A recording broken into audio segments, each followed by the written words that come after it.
Yes विद्वानों, नमस्कार, very good evening, सभी का स्वागत, अभिनंदन। तो चलिए साहब बढ़ते हैं आगे। हम चर्चा कर रहे हैं ग्रुप थ्योरी की और उसमें भी हम देख रहे हैं परमुटेशन ग्रुप, राइट। तो चलिए साहब परमुटेशन ग्रुप को आगे बढ़ाते हैं, ध्यान से समझिए, ठीक है। पिछली क्लास में आज हम इस परमुटेशन ग्रुप नाम के चैप्टर का समापन समारोह कर रहे हैं।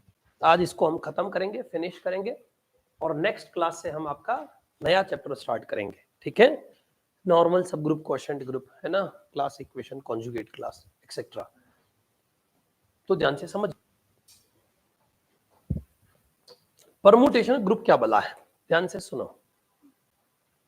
हमने परमुटेशन ग्रुप से रिलेटेड आपको बहुत सारी चर्चाएं समझाई थी और पिछली क्लास में हमने परमुटेशन ग्रुप, एक्चुअल में परमुटेशन ग्रुप क्या होता है वो पढ़ना स्टार्ट कर दिया था, राइट।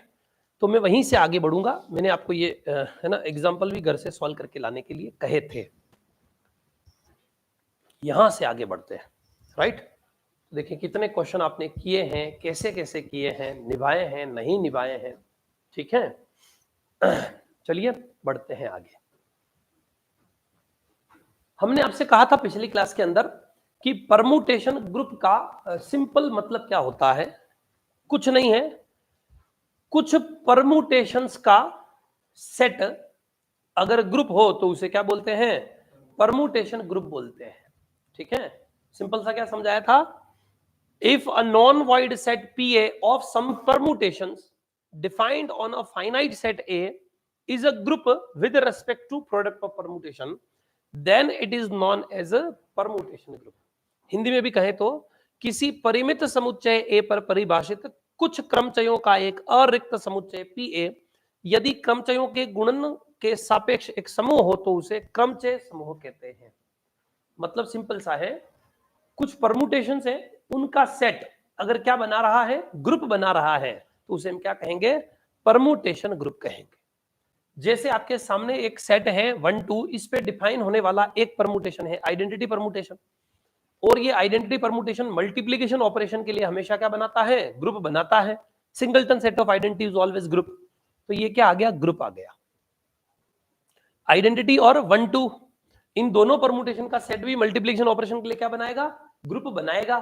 क्यों बनाएगा, क्योंकि ये दोनों ही एलिमेंट है, इसको इससे गुणा करने की आ रहा है, इसको इससे गुणा करने की आ रहा है, और 1 को 1 से कर रहे हैं 1 ही आ रहा है, और 1 2 को 1 2 से कर रहे हैं तो भी आइडेंटिटी आ रहा है। तो कहने का मतलब ये जितने भी परमुटेशंस आपको दिख रहे हैं इनका प्रोडक्ट इसी के अंतर्गत आ रहा है, तो ये क्लोज्ड है, एसोसिएटिव आइडेंटिटी। और मैंने आपको पिछली क्लास में समझाया था टेबल बना के देखने वाला, कि अगर हमारे पास कोई स्ट्रक्चर है और उसकी हम टेबल बनाए और टेबल से हमें पता चल जाता है कि यह ग्रुप आ भी रहा है या नहीं आ रहा है। कुछ बात समझ आ रही है। फिर मैंने आपको इसी बेसिक डेफिनेशन के ऊपर आधारित पिछली क्लास में ये कुछ सवाल दिए थे, ये 6 और ये 4, ये 10 क्वेश्चन दिए थे और कहा था आपको कि घर से आप वेरीफाई करके लेके आएंगे कि इनमें से कौन कौन सा ग्रुप है और कौन कौन सा ग्रुप नहीं है, ये आपको बताना था। तो चलिए साहब हो जाओ तैयार, अभी आपको इनका जो है रिप्लाई करना है। एग्जाम्पल नंबर सेकंड में 1 से लेकर 6 तक बताइए, 1 से लेकर 6 तक कौन कौन सा ग्रुप है और कौन कौन सा ग्रुप नहीं है। सर 1 से लेकर 6 तक तो आपने ही बनाए हैं, तो सारे ग्रुप होते ही होंगे शायद, है ना। तो ये तो आपने ही मन दिमाग लगा के कुछ बनाए थे, तो आप पिछली क्लास में कह रहे थे कि ये सारे ग्रुप है, तो हम मान लेते हैं कि ये सारे ग्रुप हैं, ठीक है। तो अभी देखते हैं कि ये ग्रुप है या नहीं है, या फिर है तो क्यों है, वगैरह वगैरह, ठीक है साहब। ये G1 G2 G3 G4 G5 और G6, तो ध्यान से समझिए। बाकी सब तो ठीक था, G6 में थोड़ी सी जो है आपको ध्यान देने की जरूरत है। ये थोड़ा सा बढ़िया ग्रुप है, 6 ऑर्डर का ग्रुप है। ये 6 के 6 ग्रुप हैं, कैसे पता चला, अब हम उसकी बात करते हैं कि ये 6 ग्रुप हैं या नहीं है। Examine which of the following is oblique are permutation group, पता कीजिए इनमें से कौन कौन से क्रमचय समूह है, परमुटेशन ग्रुप है। अब इस बात को ध्यान से सुनिएगा, examine which of the following is oblique are permutation groups, पता कीजिए इनमें में से कौन कौन से क्रमचय समूह है। तो क्या ये पहला वाला ग्रुप है विद्वानों, ए वाला G1? नहीं है। कुछ विद्वान कह रहे हैं सर ये पहला वाला ग्रुप तो नहीं है। ऑनलाइन वाले भी जवाब देते रहे ग्रुप है या नहीं है। क्लोज्ड नहीं है, कुछ विद्वानों का मानना है कि सर पहला वाला तो क्लोज्ड ही नहीं है। G2 ग्रुप है या नहीं है? हाँ 1 2 3 4 एक साथ है, आइडेंटिटी एक साथ है, ठीक है, तो इसको चेक कीजिएगा एक बार। और बाकी लोग और ऑनलाइन वाले बताइए ABCD में से कौन कौन से ग्रुप है और कौन कौन से नहीं है। G2 नहीं है,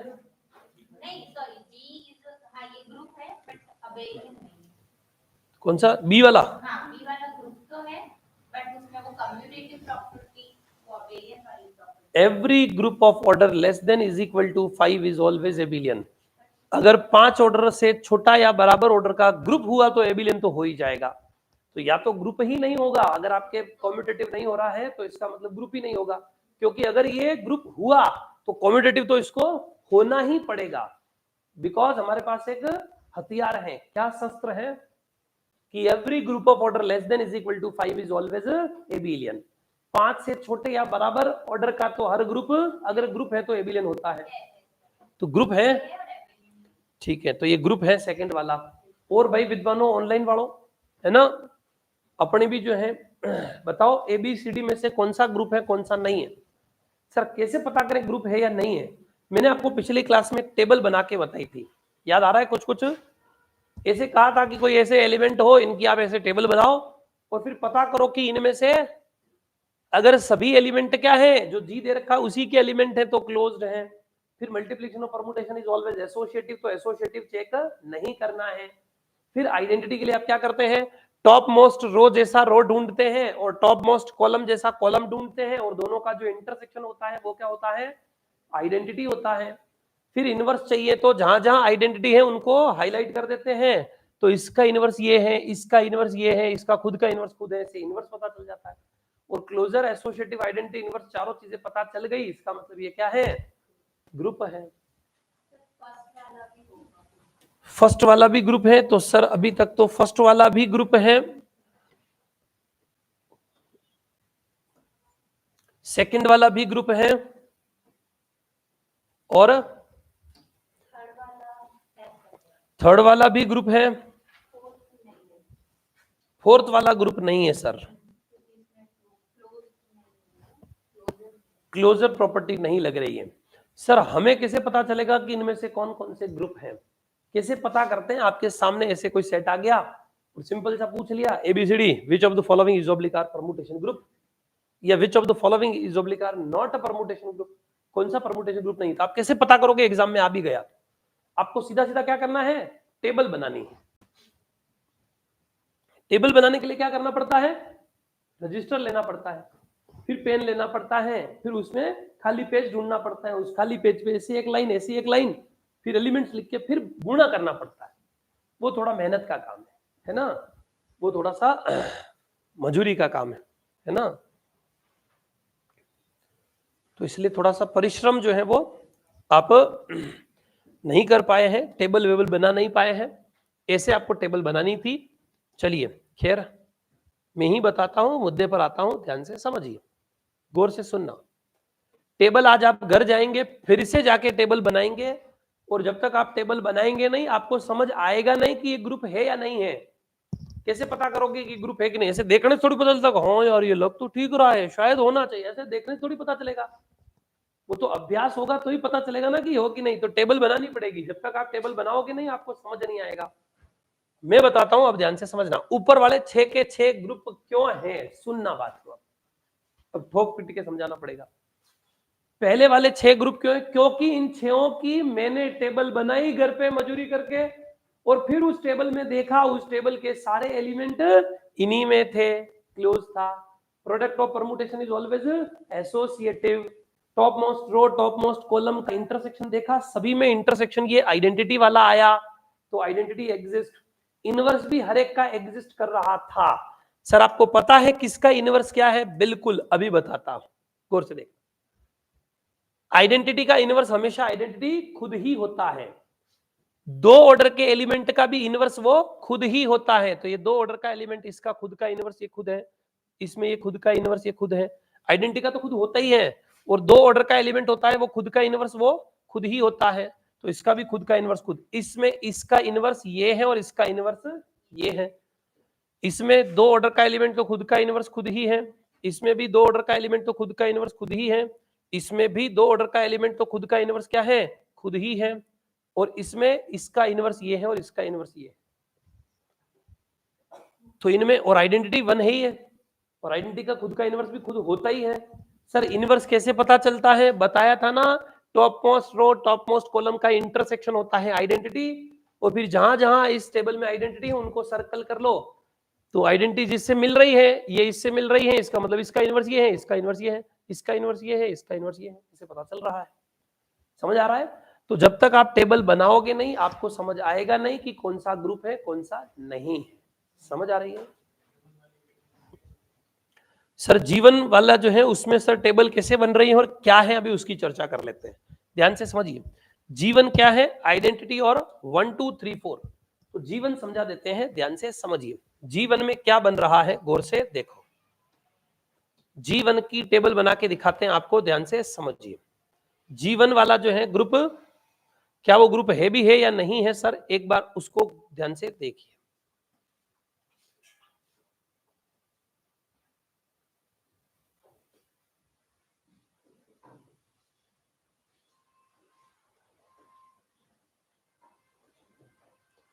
चलिए साहब, जीवन क्या है, हमारा मल्टीप्लीकेशन ऑपरेशन के लिए ग्रुप है। तो हमने क्या ले लिया, मल्टीप्लीकेशन जो है ऑपरेशन है, ठीक है। और मल्टीप्लीकेशन ऑपरेशन के साथ साथ हमारे पास क्या है, एलिमेंट्स कैसे हैं इसके, तो एलिमेंट्स की भी बात कर लें। एक है आइडेंटिटी, एक 1 2 3 4। तो अब ध्यान से समझिए, एक हमारे पास क्या है आइडेंटिटी, एक हमारे पास क्या है 1 2 और 3 4। ये 1 2 3 4 अलग अलग नहीं है, 1 2 3 4 एक ही एलिमेंट है, बिल्कुल ये अलग अलग 3 एलिमेंट नहीं है। गुणे में है तो एक ही एलिमेंट है ना, तो यहाँ 1 2 और 3 4 को 2 एलिमेंट नहीं मानने हैं, ये 1 2 3 4 तो एक ही एलिमेंट है। अब हमें यहाँ पर ये 1 2 ऐसे इनको गुणा करना है। जब आइडेंटिटी किसी से मल्टीप्लाई होता है तो उसके कोई फर्क नहीं पड़ता है, तो ये ऐसा ही रहेगा। ये इधर क्या रहेगा 1 2 3 4, तो 1 2 3 4 ही रहेगा। और फिर फाइनली विद्वानों इसको भी आइडेंटिटी से मल्टीप्लाई करेंगे तो क्या रहेगा 1 2 3 4 है तो 1 2 3 4 ही रहेगा। अब रही बात इस 1 2 3 4 को 1 2 3 4 से मल्टीप्लाई करना है। जब आप इसको इससे मल्टीप्लाई करेंगे तो क्या होगा, देखो 1 2 2 1, 1 की इमेज 1, 2 1 1 2, 2 की इमेज 2, 3 4 4 3, 3 की इमेज 3, 4 3 3 4, 4 की इमेज 4। तो हर एलिमेंट की खुद की इमेज खुद आ रहा है, मतलब आइडेंटिटी आ रहा है। आपको ऐसे मजूरी करनी थी, और ऐसे मजूरी करने के बाद क्या पता चल रहा है, टॉप मोस्ट रो जैसी रो कैसी है, ये और ये दोनों वाली, फर्स्ट रो यही है, टॉप मोस्ट कॉलम जैसा कॉलम कौन सा है, यही है, दोनों का इंटरसेक्शन ये आ गया, तो आइडेंटिटी हो गया ये, और ये भी क्या है आइडेंटिटी। दोनों से क्या पता चल रहा है, आइडेंटिटी का इनवर्स आइडेंटिटी ही है, और 1 2 3 4 का इनवर्स 1 2 3 4 ही है। तो क्या पता चला, इसमें खुद का इनवर्स खुद ही है। तो ये एलिमेंट जो आपको यहाँ दिख रहे हैं ये क्या है, खुद के इनवर्स खुद है। आइडेंटिटी तो वैसे भी खुद का हमेशा इनवर्स होता ही है, पर ये यहाँ पर जो आपका 1 2 3 4 है, ये एक एलिमेंट है, एक परमुटेशन है।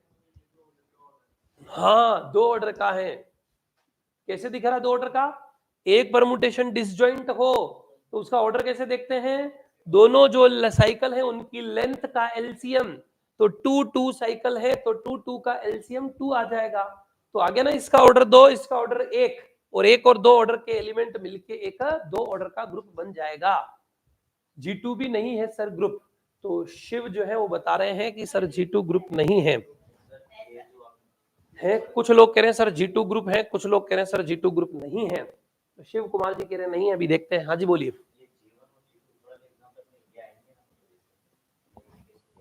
क्या आएंगे मतलब G6, ये तो एक्चुअल में क्या किया हमने, इससे जितने भी परमुटेशन बन सकते हैं उनका सेट, और अभी बताऊंगा मैं, अगर किसी सेट पे अगर 24 परमुटेशन बन सकते हैं तो उन 24 के 24 परमुटेशन का सेट हमेशा ग्रुप होता है। ये सेट जो है ना, ये सेट इस पे 3 परमुटेशन कैसे बनेंगे और कौन कौन से बनेंगे, तो हमने ये आपको पीछे सिखाया था ना फर्स्ट लेक्चर के अंदर कि एक सेट के ऊपर अगर 3 एलिमेंट है तो उस पे टोटल कितने परमुटेशन बनते हैं और कौन कौन से बनते हैं, ये बताया था ना। ये वाला यूज किया है, क्या है, find all the possible permutations defined on set ए 1 2 3, एक सेट 1 2 3 उस पे टोटल कौन कौन से परमुटेशन होंगे, तो आइडेंटिटी 1 2 1 3 2 3 1 2 3 और 1 3 2। सर ये कौन से होते हैं, क्या होते हैं, ये हमारे पास फॉर्मूला है कि टोटल कितने फंक्शन बन सकते हैं। एक सेट के पास अगर 3 आदमी हैं तो उससे टोटल 3 फैक्टर लेनी 6 परमुटेशन बन सकते हैं, इससे अलावा नया और कोई है ही नहीं। तो ये हम पहले पढ़ चुके हैं, वहां से हमने क्या कर लिए, सारे के सारे 6 परमुटेशन हमने क्या कर लिए, यहां यूज कर लिए हैं। और यहां यूज करते हुए मैंने आपको क्या समझा दिया था, यहां वो सारे परमुटेशन यूज करके मैंने क्या बना लिया, परमुटेशन ग्रुप बना लिया, राइट।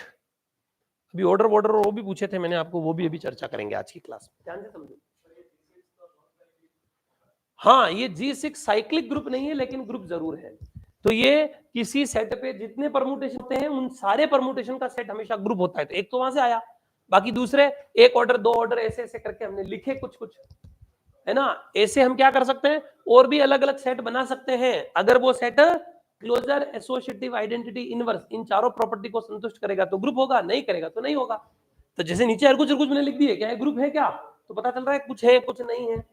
तो सुनने में आया है कि सर सेकंड वाला ग्रुप नहीं होगा, कुछ लोग कह रहे हैं सर ग्रुप होगा। फर्स्ट वाला तो मैंने क्या कर लिया, टेबल बना लिया, समझ आ रही कि नहीं आ रही है। और टेबल बना के हमें दिख रहा है कि चारों के चारों इस G2 के ही एलिमेंट हैं, G1 के, और क्लोज्ड है, आइडेंटिटी है, इनवर्स है, और ये मेन डायगोनल है। अगर मैं यहाँ मेन डायगोनल भी बना देता हूं तो मेन डायगोनल के दोनों तरफ एलिमेंट भी क्या है, इक्वल भी है, सिमेट्रिक भी है। मेन डायगोनल के दोनों तरफ भी एलिमेंट इक्वल है तो एबिलियन ग्रुप भी है।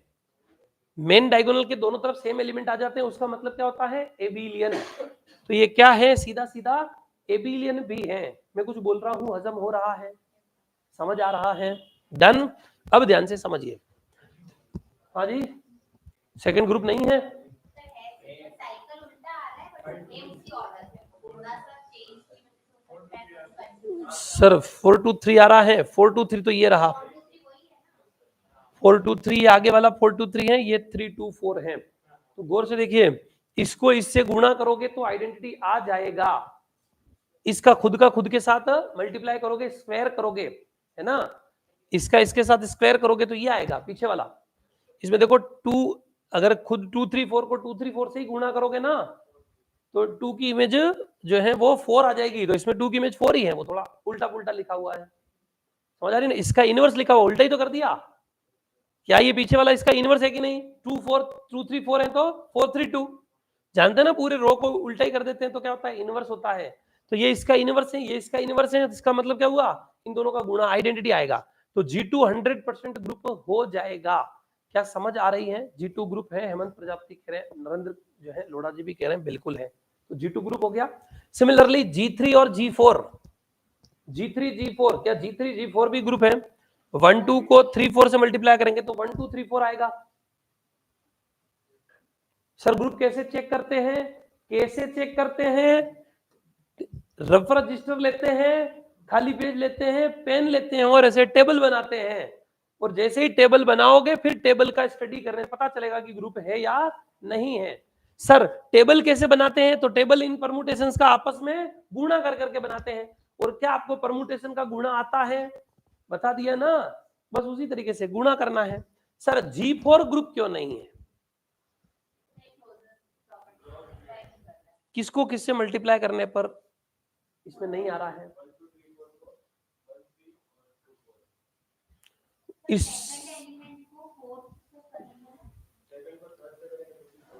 ठीक है, सेकंड को अगर फोर्थ से कर रहे हैं तो एक दूसरे का इनवर्स नहीं है, इसलिए वो नहीं मल्टीप्लाई होके आइडेंटिटी नहीं आएगा। सेकंड को थर्ड से करो या सेकंड को फोर्थ से करो, किसी से भी करो, क्लोज्ड नहीं आ रहा है। टेबल में एक एलिमेंट ऐसा दिख जाएगा, तो टेबल में कम से कम एक एलिमेंट ऐसा दिख जाएगा जो इसमें है ही नहीं, क्लोजर प्रॉपर्टी फेल हो जाएगी। सर दिखाओ ना प्लीज, इसको इससे गुणा करो, तो गौर से देखो 1 3 3 4, तो 1 की इमेज 4 ऐसा आएगा, 1 की इमेज 4, 1 की इमेज 4 वाला है इसमें, कोई बात नहीं, अभी तक तो आगे 4 देखते हैं। 4 4 2 2 3, तो 4 की इमेज 3, 4 की इमेज 3 वाला तो यहाँ है ही नहीं, तो 1 4 3 वाला, और ना तो ये 1 4 3 है, ना ये है, ना ये है, ना ये है, तो 1 4 3 जैसा परमुटेशन आएगा पूरा लिखेंगे तो पूरा भी 1 4 3 2 आएगा। तो 1 4 3 2 वाला परमुटेशन आ रहा है इन दोनों को मल्टीप्लाई करने पर, लेकिन वो इसमें नहीं है, तो क्लोज्ड ही नहीं है। पहली प्रॉपर्टी फेल हो गई है, और क्लोज्ड की एक भी प्रॉपर्टी फेल हो जाए तो वो फिर ग्रुप नहीं होता है, तो ये 4 ग्रुप नहीं है। इस थर्ड देखिए लेंथ सिर्फ साइक्लिक परमुटेशन की होती है, ये जो है ना इस सेकंड वाला जो थर्ड परमुटेशन है इसकी लेंथ नहीं होती, इसका साइकिल डिकम्पोजिशन होता है। सर क्या बोला है ये साइकिल डिकम्पोजिशन, कि अगर एक साइकिल में नहीं है तो फिर इसका साइकिल किस तरीके का है, इसका साइकिल 2 लेंथ का साइकिल है, 2 और 2, एक भी 2 एक भी 2 का, ठीक है। तो इसका ऑर्डर निकालोगे तो एलसीएम 2 और 2 का एलसीएम 2 आ जाएगा, तो इसका ऑर्डर 2 है, इसका 4 है, इसका 4 है, आइडेंटिटी 1 का ऑर्डर 1 है। तो एलिमेंट के ऑर्डर अगर ये ग्रुप होता तो ग्रुप के ऑर्डर को डिवाइड तो कर रहे हैं, लेकिन सिर्फ एलिमेंट के ऑर्डर ग्रुप के ऑर्डर को डिवाइड करें उससे काम नहीं चलता है, ग्रुप क्लोज भी तो होना चाहिए, मतलब closure associative identity inverse property भी लगनी चाहिए, एक भी प्रॉपर्टी फेल हो जाए तो ग्रुप नहीं है। समझ आ रहा है ना G4 क्यों ग्रुप नहीं है, क्योंकि क्लोजर प्रॉपर्टी फेल हो रही है। क्या आपके भी फेल हो रही है, या तो आप पहले बैठे बैठे जीवन में फेल करा दो, वरना ये प्रॉपर्टीज आपको फेल करा देगी। बात समझ आ रही कि नहीं आ रही है, या तो पहले इनको पास या फेल पहले ही करा दो एग्जाम से पहले, वरना फिर एग्जाम में ये आपको फेल करा देगी, वहां ग्रुप आएगा सिंपल सा लड्डू सा और फिर आपसे होगा नहीं। टेबल बनाना आ रहा है, गुणा करना है, करना कुछ नहीं है। फिर कैसे देखते हैं, अगर टेबल के सारे एलिमेंट इस जी के ही एलिमेंट हो तो क्लोज्ड है, एसोसिएटिव तो ऑपरेशन देखते हैं, तो मल्टीप्लिकेशन और परमुटेशन इज ऑलवेज एसोसिएटिव, तो चेक करने की जरूरत नहीं है। टॉप मोस्ट रो जैसा रो, टॉप मोस्ट कॉलम जैसा कॉलम, दोनों का इंटरसेक्शन आइडेंटिटी होता है, अगर ये जी में है तो आइडेंटिटी एग्जिस्ट। इनवर्स जहां जहां आइडेंटिटी है उन आइडेंटिटी को हाईलाइट कर दो, इसका इनवर्स ये, इसका इनवर्स ये और इसका इनवर्स ये, तो हर एलिमेंट का इनवर्स पता चल गया। फिर मेन डायगोनल, लीडिंग डायगोनल, मुख्य विकर्ण, प्रिंसिपल डायगोनल, सब इसी के नाम है ना। तो इस मेन डायगोनल के या लीडिंग डायगोनल या प्रिंसिपल डायगोनल या मुख्य विकर्ण के दोनों तरफ अवयव सममित रूप में हो, 1 2 3 1 1 2 3 1 1 3 2 1 3 2, तो इक्वल इक्वल है, इसका मतलब ये एबिलियन ग्रुप भी है। सर बाकी सब बराबर हो, खाली एक बराबर नहीं हो तो भी एबिलियन ग्रुप नहीं है। लीडिंग डायगोनल के दोनों तरफ एलिमेंट सिमेट्रिकल फॉर्मेट में होने चाहिए।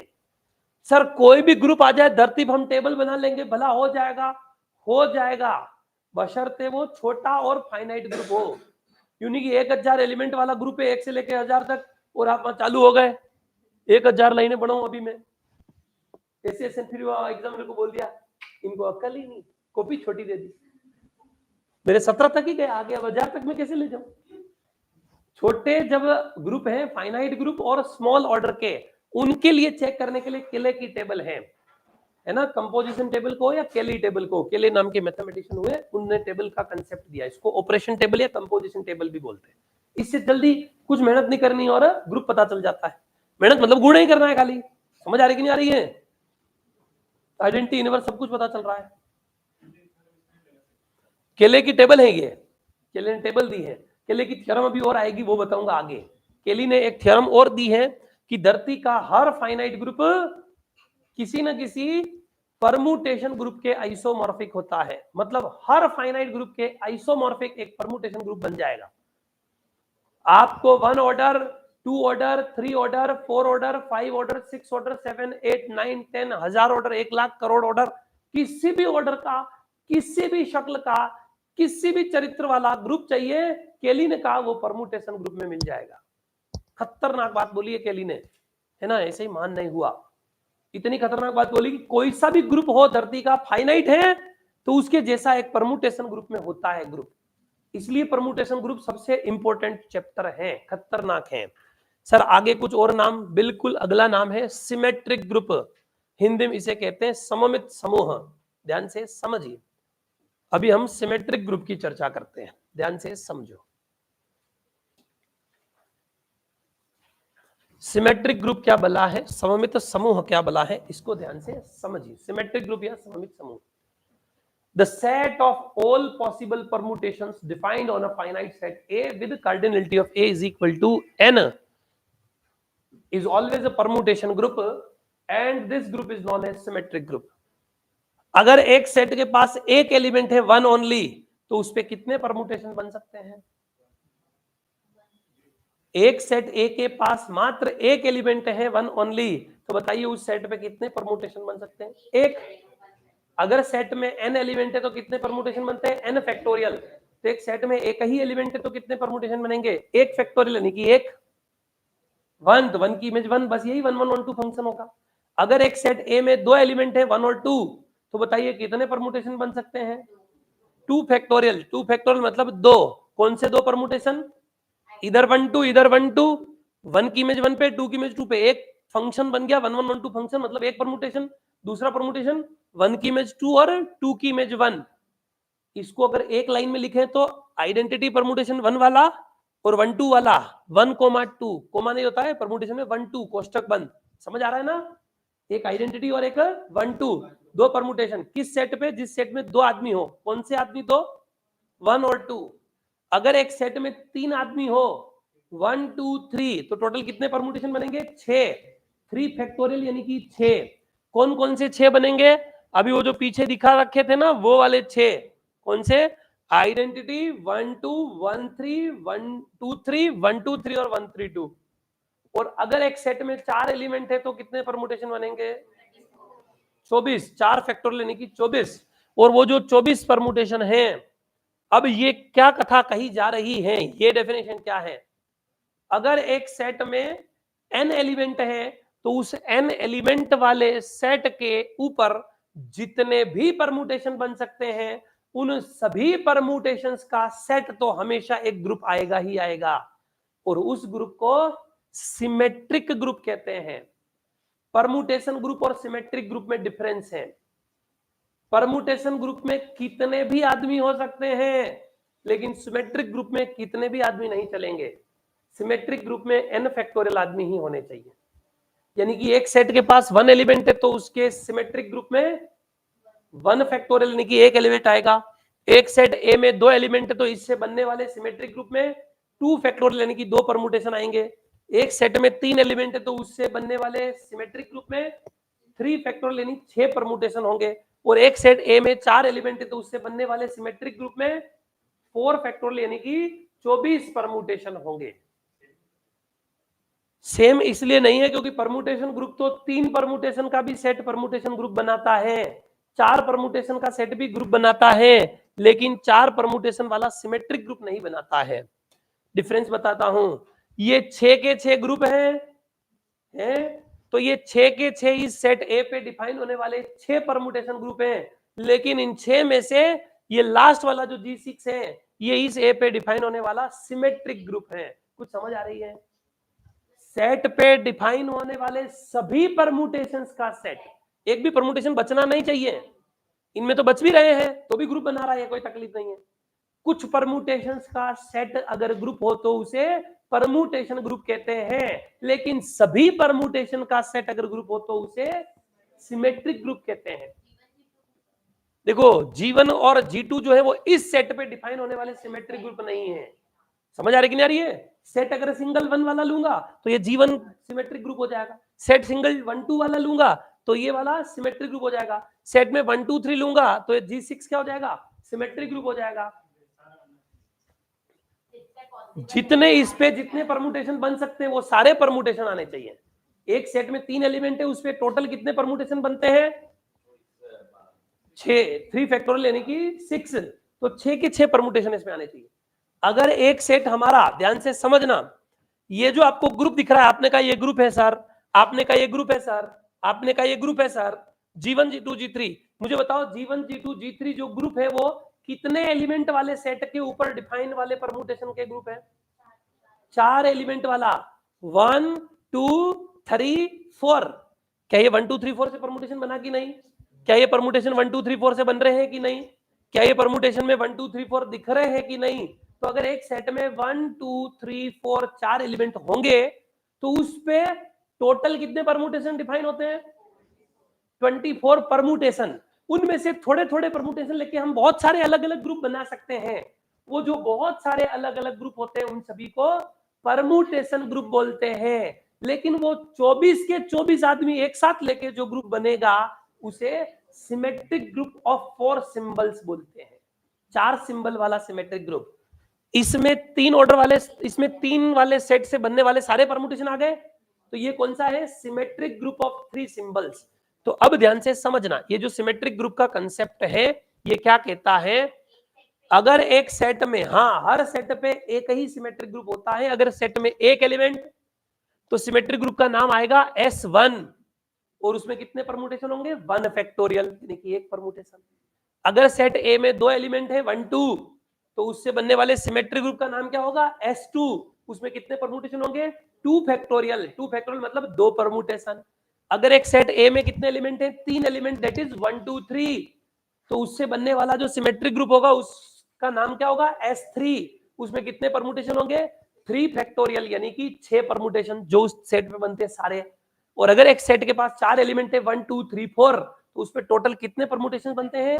4 फैक्टोरियल, यानी 24 परमुटेशन। और 24 के 24 परमुटेशन का जो सेट होगा उसका नाम होगा S4 और उसे क्या कहेंगे?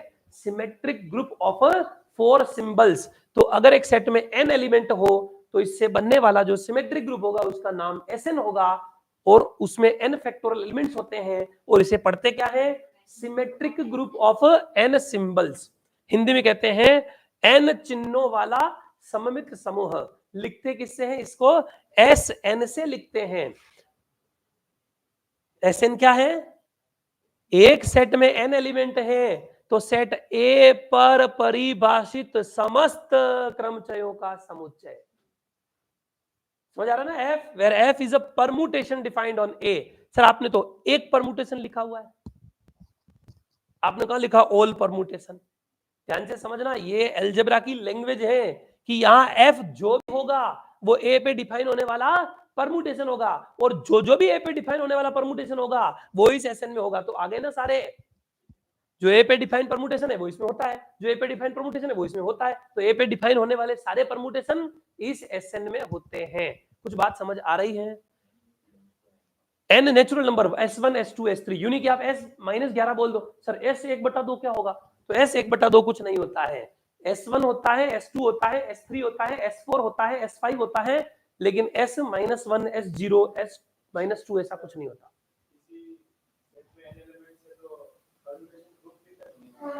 देखिए अगर एक सेट के अंदर n एलिमेंट्स हैं तो उसके ऊपर टोटल कितने परमुटेशंस बनेंगे ये हम जानते हैं, लेकिन कितने परमुटेशन ग्रुप बनेंगे इसका कोई पता नहीं है, कोई सिद्धांत नहीं है फिक्स कि आपके पास अगर एक सेट में n एलिमेंट्स हैं, 2-3 है तो उसमें हमें याद होता है। जैसे मैं बताता हूं, अभी इनकी शक्लें बदल जाएगी भयंकर वाली, मैं बताता हूं आपको।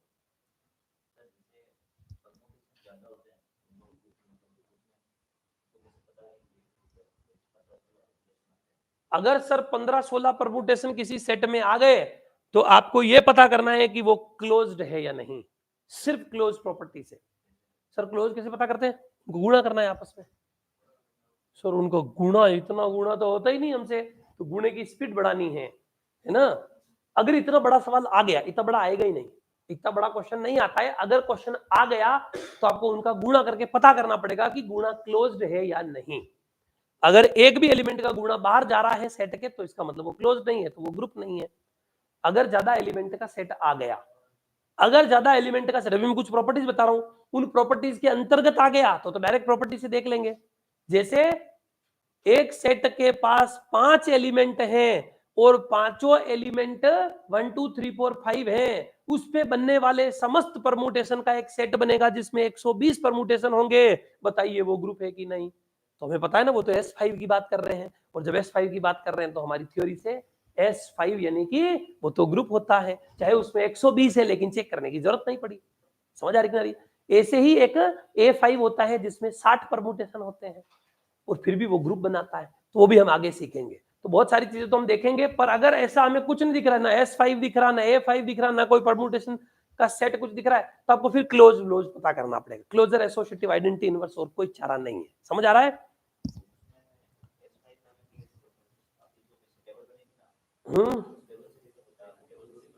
टेबल नहीं बनाएंगे उसके लिए तो हम थ्योरम का यूज करते हैं कि जो Sn होता है वो हमेशा क्या होता है, ग्रुप होता है।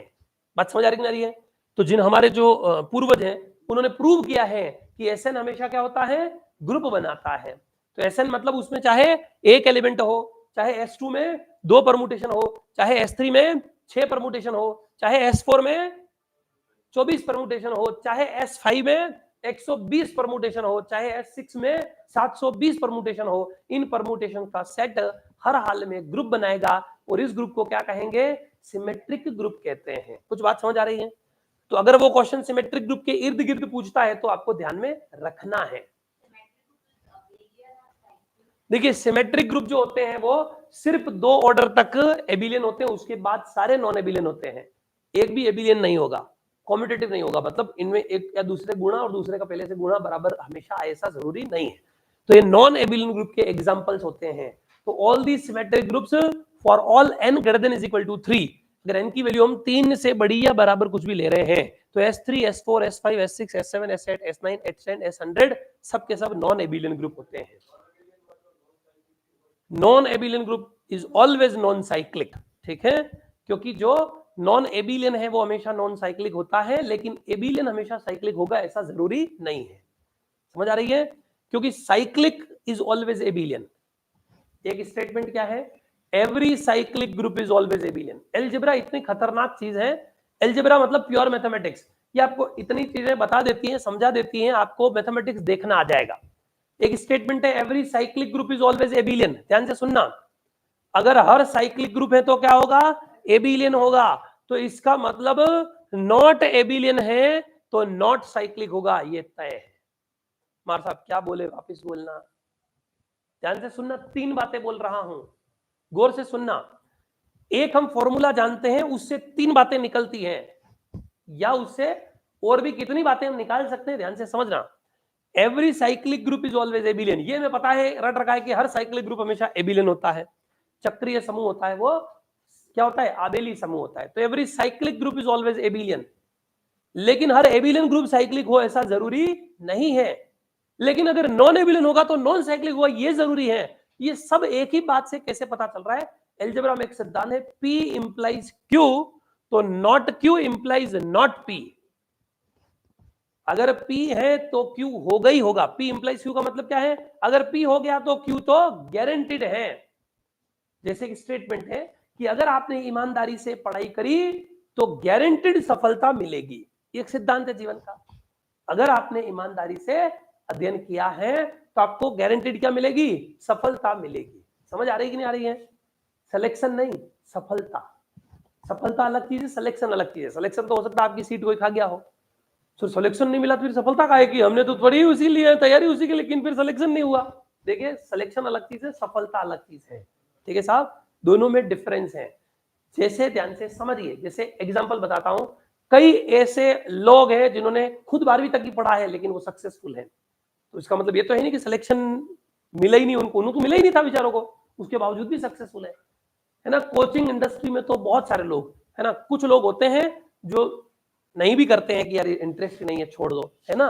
बाकी मैक्सिमम लोग जो है जिस एग्जाम में खुद क्वालिफाई नहीं हुए उसी एग्जाम को पढ़ा रहे होते हैं। जैसे आरएस के जितने ट्यूटर हैं, कुछ एक लोग, आजकल थोड़ा ट्रेंड हो गया ना, वो टैग वाला मामला ज्यादा आ गया है। आजकल छोरा होता है खुद, सर आपने क्वालिफाई, क्योंकि दूसरे लोग बोलने लगे ना, जिसने क्वालिफाई कर रखा है तो वो बोल देता है कि भाई, उसके चक्कर में बूढ़े बूढ़े होके एग्जाम दिए। कई कोचिंग इंस्टीट्यूट के मालिक हैं, उन्होंने तो बुढ़ापे में एग्जाम दिया है। यार ये तो फालतू यार, तो हर कोई ऐसे ही छोरे आ गए। जैसे मैं बताता हूँ एग्जाम्पल के तौर पे, जैसे कोई बड़े इंस्टीट्यूट का एक बड़ा आदमी है, उसने खुद ने कभी एसएससी नहीं निकाला, उससे खुद से नहीं निकला एसएससी, फिर उसने एसएससी पढ़ाना चालू कर दिया।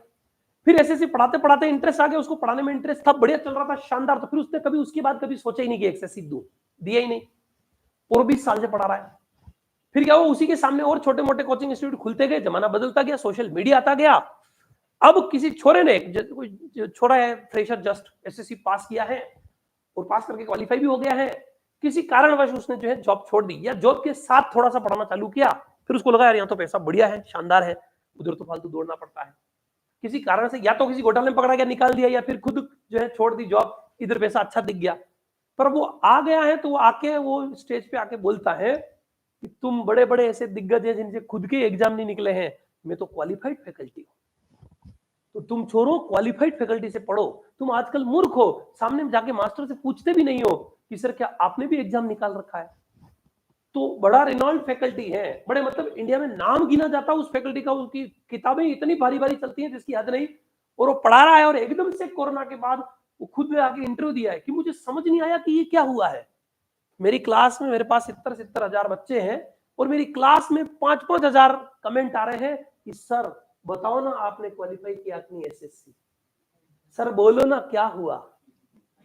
और कोई छोटा सा आदमी, एक सिंपल सा कोई छोरा है, उसने इतना सा बोला और वो प्रभावित हो गए, हाँ यार ये मार साहब अपने को मूर्ख बनाते हैं, 4-5-7 हजार सवाल रट रखे हैं वही बता देते हैं, बाकी इनके एग्जाम निकले।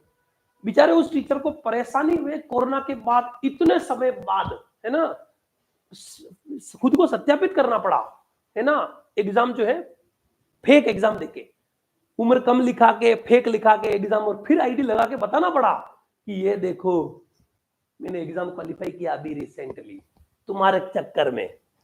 अब आगे मैं इंटरव्यू में जा ही नहीं सकता मैं तो आगे, पर तुम्हारे कहने के चक्कर में, और रैंक मेरी दूसरी थी तीसरी थी, चलो पहली तो नहीं है वो तो अलग बात है।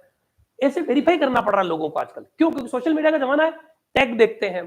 समझ आ रही रही? हमारे श्याम सुंदर जी मार साहब की क्लास में हुआ था, उनकी हाइट कम थी, अभी भी है ना, खान पान इतना स्ट्रॉन्ग नहीं था तो दुबले पतले भी थे, है ना। तो नेट जेआरएफ की क्लास ले रहे, फिजिक्स की नेट जेआरएफ की क्लास ले रहे यूट्यूब के ऊपर, और छोरों कमेंट किया है 6ठी क्लास का छोरा पढ़ा रहा है, इंडिया वास्तव में बदल गया है, ये नया भारत है। 6ठी क्लास का छोरा नेट जेआरएफ की फिजिक्स, और वो भी क्लासिकल मैकेनिक्स, सबसे डिफिकल्ट वाला पेपर पढ़ा रहा, मजे आ गए, आनंद है भाई, भारत बदल रहा है क्या, यूट्यूब की दुनिया, बारे यूट्यूब की दुनिया। ऐसे करके बहुत सारे कमेंट किए, श्याम जी मार साहब ने उसको नेगेटिव लिया थोड़ा बहुत, और फिर कहा बलने दो ने से, फिर लिमिटेड बच्चों को ही पढ़ाओ और यूट्यूब पे नहीं पढ़ाते हैं, फालतू है ये लोग। ऐसे करके उन्होंने कहा चलो ठीक है रिकॉर्ड करके फिर अपलोड करेंगे, ऐसे करके उन्होंने पढ़ाया। जिन लोगों ने कमेंट किए थे उसमें से 90% स्टूडेंट बाद में रोते रोते आए, और मतलब दंडवत होने जैसा, प्रणाम जैसी मुद्रा में आ गए बाद में, क्योंकि उनको लेना देना तो कोई है ही नहीं। 2 क्लास देखी, 3 क्लास देखी, फिर उन्होंने ये तो छोरा है कोई, आगे बोलने दो, 1-2 टॉपिक अच्छे बता दिए हैं, फिर कहीं और गए किसी कोचिंग इंस्टीट्यूट पे कहीं पढ़े, फिर उनको यार उस टॉपिक और उस छोरे ने बढ़िया समझा रखा था यार, छोरा, वो पहले यूं बोल रहे हो छोरा।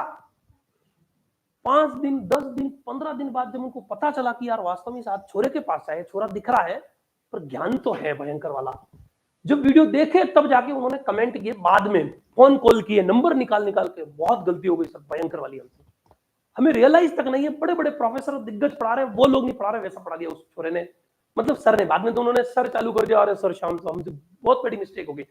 जो वास्तव पढ़ने वाले थे, जो सिर्फ मजाकिया लोग ही थे, जिनको मजाक में तो वो चले गए, वो तो कहीं और लेना देना भी नहीं उनको, लेकिन जो वास्तव में पढ़ने वाले थे उन्होंने बाद में कि सर हम जो है बाहर से, वही है ना, इसीलिए कहा गया ना कि किसी किताब को जो है उसकी कवर से जज नहीं करना चाहिए, वो वाली कथा है। तो सेम सिस्टम थोड़ा इंडस्ट्रीज में आजकल ऐसा है, तो वो वेरीफाई वाला जनरली बहुत है ना, कि आईआईटी का टैग है कि नहीं, ये वगैरह वगैरह है, तो कौन पढ़ा रहे हैं भाई, आईआईटी की क्लास पढ़ा रहे हैं, खुद के आईआईटी तो निकला ही नहीं, इसलिए रोते धोते आईआईटी की क्लास पढ़ा रहे हैं, है ना, बहुत सारी चीजें हैं। तो उसमें आजकल क्योंकि सोशल मीडिया का प्रभाव है ना, तो वहां पर ये प्रभाव दिखता है सामने, है ना। कोई चाहे बढ़िया से बढ़िया, और आपको और बता देता हूं मैं, इंडिया के जितने भी टॉप ट्यूटर है ना, जिन्होंने सैकड़ों हजारों सिलेक्शंस दिए हैं किसी एग्जाम के अंदर, और जिनके नाम पे आईआईटी में स्टूडेंट्स की पूरी एल्यूमिनीज हैं, इतने बड़े बड़े, उन मास्टरों को यूट्यूब के ऊपर कोई सुनता ही नहीं है, ये मास्टर को पढ़ाना ही नहीं आता, वो पढ़ा रहे अपने, है ना, बड़े शानदार सर या शानदार मैडम, है ना। और पढ़ाने का आजकल क्या होता है ना, यूट्यूब एक दिखावे की दुनिया है, वहां पर आपको जो दिख रहा है आपको वही लगता है कि यही सत्य है, सत्य वो है नहीं, है ना, सत्य कुछ और है, उसके पीछे छुपा हुआ है, वो आप धीरे धीरे पढ़ेंगे तो ही जाने। हमारे मैथमेटिक्स के अंदर एक बहुत रिनॉल्ड फैकल्टी है ना, डिप्स एकेडमी करके हुआ करता है दिल्ली के अंदर, है ना, दुबे सर जो है वो पढ़ाते हैं प्योर मैथमेटिक्स, भयंकर पढ़ाते हैं, बहुत भयंकर। उनके यूट्यूब चैनल के ऊपर जो है वो 20-25 हजार, है ना, 30 हजार सब्सक्राइबर है, और जबकि उनके पास आईटी की कंपनियां हैं, बहुत सारी कंपनियों को वो ऑन करते हैं, वेबसाइट बनाने वाली और सॉफ्टवेयर डिजाइन करने वाली, और बहुत सारी कंपनियां वो ऑन करते हैं। तो ऐसा तो है नहीं कि उनकी वीडियो की क्वालिटी या कंटेंट और एजुकेशन में भी उनकी है ना, लेकिन उनको भी जज करने लग गए सर, है दुबे सर की भी नेट नहीं क्वालिफाई। अरे भाई वहां हजारों स्टूडेंट्स के जेआरएफ बना दी, जेआरएफ फर्स्ट रैंक 10-10 साल तक लगातार, है ना, टॉप 10 रैंक जो है गेट में, नेट में, यूपीएससी में जो है ना मैथमेटिक्स टॉप 10 रैंक में। 30-35 साल से वो मैथमेटिक्स पढ़ा रहे हैं।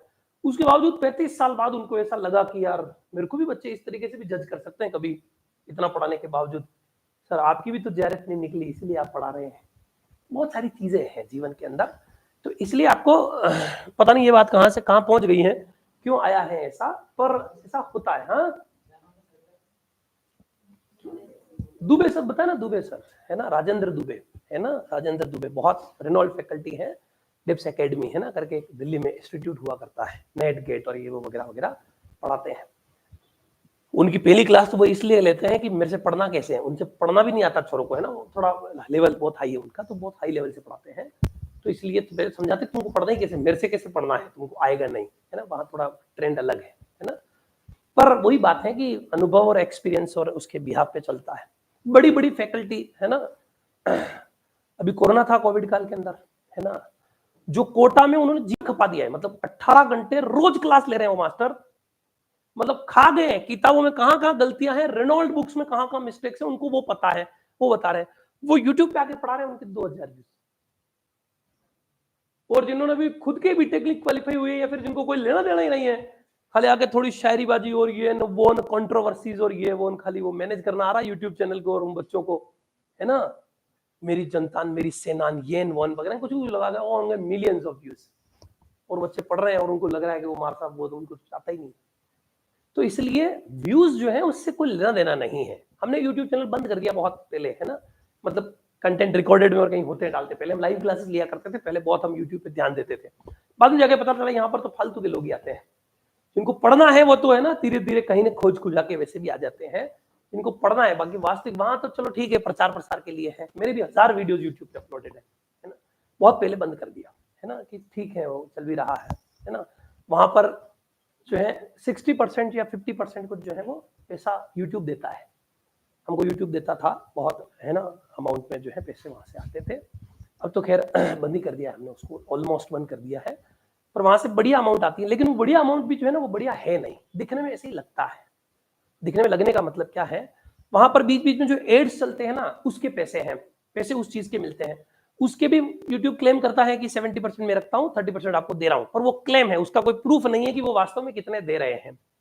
और उसके ऊपर भी वो जो दे रहे हैं उसके बीच में हमने कई बेचेस ऐसे देखे हैं उसके बाद यूट्यूब के ऊपर, वहां से पढ़ के भी विद्वानों को, यूट्यूब पे कंटेंट तो मायने आप जान रहे हैं, आप आईएएस बन जाओ उतना कंटेंट सब यूट्यूब के ऊपर है, लेकिन वहां से पढ़ के बच्चा बन जाए, जब से हमने ऑनलाइन किया उसके बावजूद भी हमको नुकसान हुआ है, नुकसान का इन सेंस मतलब ये कि वो जो प्रिपरेशन में जो पहले ताकत आया करती थी ऑफलाइन के बच्चों की, वो आजकल ऑनलाइन की बात जो है ना वो खत्म हो गया है, रिसोर्सेज बहुत ज्यादा है, हमारे ही लेक्चर्स उनके पास बहुत ज्यादा है, कंटेंट हमारा रिपीटेड रिकॉर्डेड वीडियो है, हमारे पीडीएफ नोट्स हैं, मेरे हाथ से लिखे हुए नोट्स उनको पीडीएफ में मिल रहे हैं, उसके बावजूद उतनी परफॉर्मेंस नहीं आ पा रही है। और वो छोरे हुआ करते थे जो क्लास में आते थे रजिस्टर में लिखते थे और उसके बावजूद जो है वो उतना तूफान मचा देते थे, उतना काम कर लेते थे। आईआईटी जेम के बैच की और नेट के बैच की बात करूं तो हम सिर्फ 6 में से 3 पेपर पढ़ाया करते थे और 3 पेपर में हम आईआईटी टॉप आईआईटी और सब कुछ निकाला कर रहे हैं, हम 6 पेपर पढ़ा रहे हैं, उससे डबल क्लास ले रहे हैं, उसके बावजूद परफॉर्मेंस नहीं आ पा रही है। रीजन पता नहीं स्टूडेंट कहां कहां क्या क्या खा रहा है राम जाने, तो कहां कहां से खा रहा है, अजीबोगरीब, वो उसको सब कुछ चाहिए, क्यों चाहिए इतना और कैसे करना है उसको समझ नहीं आ रहा। पहले बच्चों के पास रिसोर्सेज कम था, फोकस्ड थे डायरेक्ट, अब क्या हो रहा है कि वो हर एक चीज देख रहा है, साथ साथ 5 दिन पहले उसका लक्ष्य होता है आरएस बन जाऊं, अगले 10 दिन बाद उसको लगता है कि यार नई वैकेंसी आ गई है ये ठीक है मेरे लिए, अगले 15 दिन बाद उसका और टारगेट चेंज हो जाता है, हर 20 दिन 25 दिन में तो उसके लक्ष्य बदलते रहते हैं है ना, हाँ रोज नए हर कुछ और फिर पता नहीं बीच बीच में कोई कंट्रोवर्सीज आती रहती है, उसको लगता है हाँ ये वाला काम ठीक है, या फिर नया कोई कोर्स और लॉन्च हो जाता है, वीडियो एड वेड आने लग जाते हैं सोशल मीडिया पे, तो सोशल मीडिया ने जितने ऑप्शंस खोले हैं उतने बंद भी कर दिए हैं लोगों के, तो दिमाग थोड़े से जो है डम हो गए हैं है ना।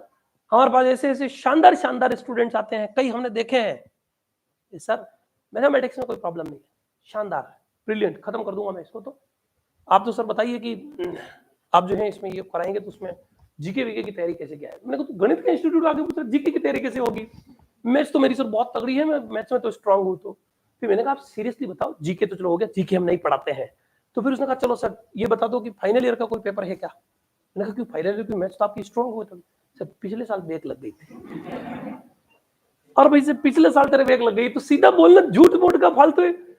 हमको क्यों वो ये सुनना चाह रहे हैं कि सर आपके पास भी बहुत सारी चीजें नहीं है ना, या फिर पता नहीं क्या करना चाहते हैं राम जाने। आए जीके वीके कोई ब्रिलियंट फैकल्टी हो वगैरह, जीके भी साथ में पढ़ाया करो, सजेशन दे देते हैं आगे ऊपर से आगे, आपको पढ़ाना नहीं आता है। मैंने कहा आप बताइए ना आप क्यों आए हैं? सर मेरे तो एक बैक है तो वो पास करनी है। मैंने कहा भाई आपके बैक हैं, आपको बैक पास करनी, पहले वही बोलो तो काम है, मुद्दे की बात है। मुद्दे की बात नहीं बोलते, इधर उधर की बातें खरखुरा के। सोशल मीडिया का जमाना है ना, तो दिखावा, आप जो स्टेटस डालते हैं उसको डाल डाल के आपके सबकॉन्शियस माइंड में फिट हो चुका है कि आप सुपीरियर हैं, क्योंकि आप ऐसे तो कभी डालते नहीं है कि है ना आज जो है मेरे साथ ये हो गया है या फिर मेरे गलत काम कर लिया है ये वो हो गया है। आपके साथ जो बढ़िया बढ़िया चीज होती है बढ़िया से बढ़िया वही डालते हैं, तो दिखावा बढ़िया से बढ़िया बढ़िया से बढ़िया। तो आप जब जाते हैं आपको खुद को पता नहीं है कि आप क्या बोल रहे हैं, बोलना कुछ और ही है, आपके पास कुछ है ही नहीं, तो क्या बोलेंगे? अच्छा क्या बोलूं मैं सर को वहां जाके? तो जाते ही सबसे पहले जाते हैं अच्छा यार, तो अच्छा सर मेरा जीके बहुत स्ट्रॉन्ग है। तो आपके सर आपके पास तो जीके की फैकल्टी है क्या? और भाई तू गणित की कोचिंग इंस्टीट्यूट पे आया तो गणित की बात किया करके, गणित में तेरे को कुछ चाहिए हो तो चाहिए उसको गणित ही है, और वो आके तो कैसे कि सर मैं फेल हो गया हूं तो मेरे को पास करना है, वो उसकी आदत में नहीं रहा ना अब कि सर मेरे को फेल हो गया हूं, मेरे को पेपर निकालना है, तो अब कैसे होगा उसका, क्या करूं मैं पीछे वाला। तो बोलते नहीं, तो वो इधर उधर है ना कि सर आरएस में 2 नंबर से रह गया हूं। मैंने कहा भाई आरएस में 2 नंबर से रह गया, मैं क्या करूं? मेरी बात तो बता, मेरे यहाँ क्यों आया है, मेरे से क्या बात करनी है? फिर जाके कहता है कि घूम फिर के कि सर मेरे उसमें बैक है और वो पूरी हो ही नहीं रही है ना, वो निकाल दो। एक आदमी आया तो पता नहीं ऐसी बात चल रही थी हमारे ऑफिस में, तो आते ही सर जयपुर में सबको फेल कर दिया। मैंने कहा भाई जयपुर में सबको फेल कर दिया, ये न्यूज देने आया तू यहाँ पर कि फिर क्या करने आया है? तो पहले बोल तो सही कि सर मैं भी जयपुर में ही पढ़ता हूँ, तो सबको फेल कर दिया मतलब क्या हुआ? मेरे को भी फेल कर दिया है, तो मेरे को पास होना है। अरे तो मैंने कहा यूं बोलना कि सर मैं फेल हो गया हूँ तो मेरे को पास होना है। जयपुर में सर पता है आपको सबको फेल कर दिया। मैंने कहा जयपुर में पता है सबको फेल कर दिया, तो क्यों कर दिया भाई, क्या हुआ? कि सर वो पेपर बहुत हार्ड बनाया, सबको फेल कर दिया। मैंने कहा हो सकता है फेल किया, आप बताइए अब आपको क्या काम? कि सर मैं भी वहीं से पढ़ा। वो यूं बताना चाह रहा है कि मैंने कोई गलत नहीं किया है, मैंने कोई गुनाह नहीं किया है। हाँ वो सब गलत कर रहे हैं, और आजकल तो ऐसे ऐसे। एक आया तो सर पता नहीं ये यूनिवर्सिटी के रिजल्ट ऐसे कैसे आते हैं सर। मैंने कहा भाई हुआ क्या है, तेरे साथ क्या हुआ है? सबको फेल कर दिया। और मैंने कहा भाई सबकी छोड़ तू तेरी बता, मैं भी फेल हूं सर, सबको फेल कर दिया है। एक तो फिर पिताजी के साथ आई, तो पिताजी आगे से पिताजी के साथ माहौल सेट कर देते, पहले उनको बता देते हैं आते कि सर इस बार तो रिजल्ट, पिताजी आके मेरे को बोले कि इस बार तो रिजल्ट बहुत खराब रहा है, या फिर हमेशा ऐसे ही रहता है। मैंने क्या हुआ है? वैसे वैसे मेरे को पता है कि कॉलेज में तो वैसे नंबर आते ही नहीं है। मैंने कहा ये कब की बात आप कर रहे हैं, कॉलेज में तो नंबर आते ही नहीं है। कि सर वैसे भी ये भी बोल रही है इनके साथ वाले फ्रेंड्स में किसी के भी नंबर नहीं आए हैं, वो ये भी फेल हो गई है। मैंने कहा सर ये नहीं पढ़ी है इसलिए फेल हो गई है, कॉलेज में नंबर आते हैं, क्यों नहीं आते? सब आते हैं, ठोक बजा के आते हैं। मैंने एक एक्सेल शीट खोल के बताइए, देखो सर 178 बच्चों के हमारे यहाँ पूरे में से पूरे नंबर थे, ये भी हाल है। 178 students, full out of full 75 out of 75 marks है। आपके कॉलेज नंबर नहीं आते हैं, ये आ रहे हैं देखो पूरे में से पूरे नंबर। बाद में अभी आजकल जमाना बदल गया है, क्योंकि आजकल बच्चों के पास टाइम नहीं है ना, सोशल मीडिया का जमाना है।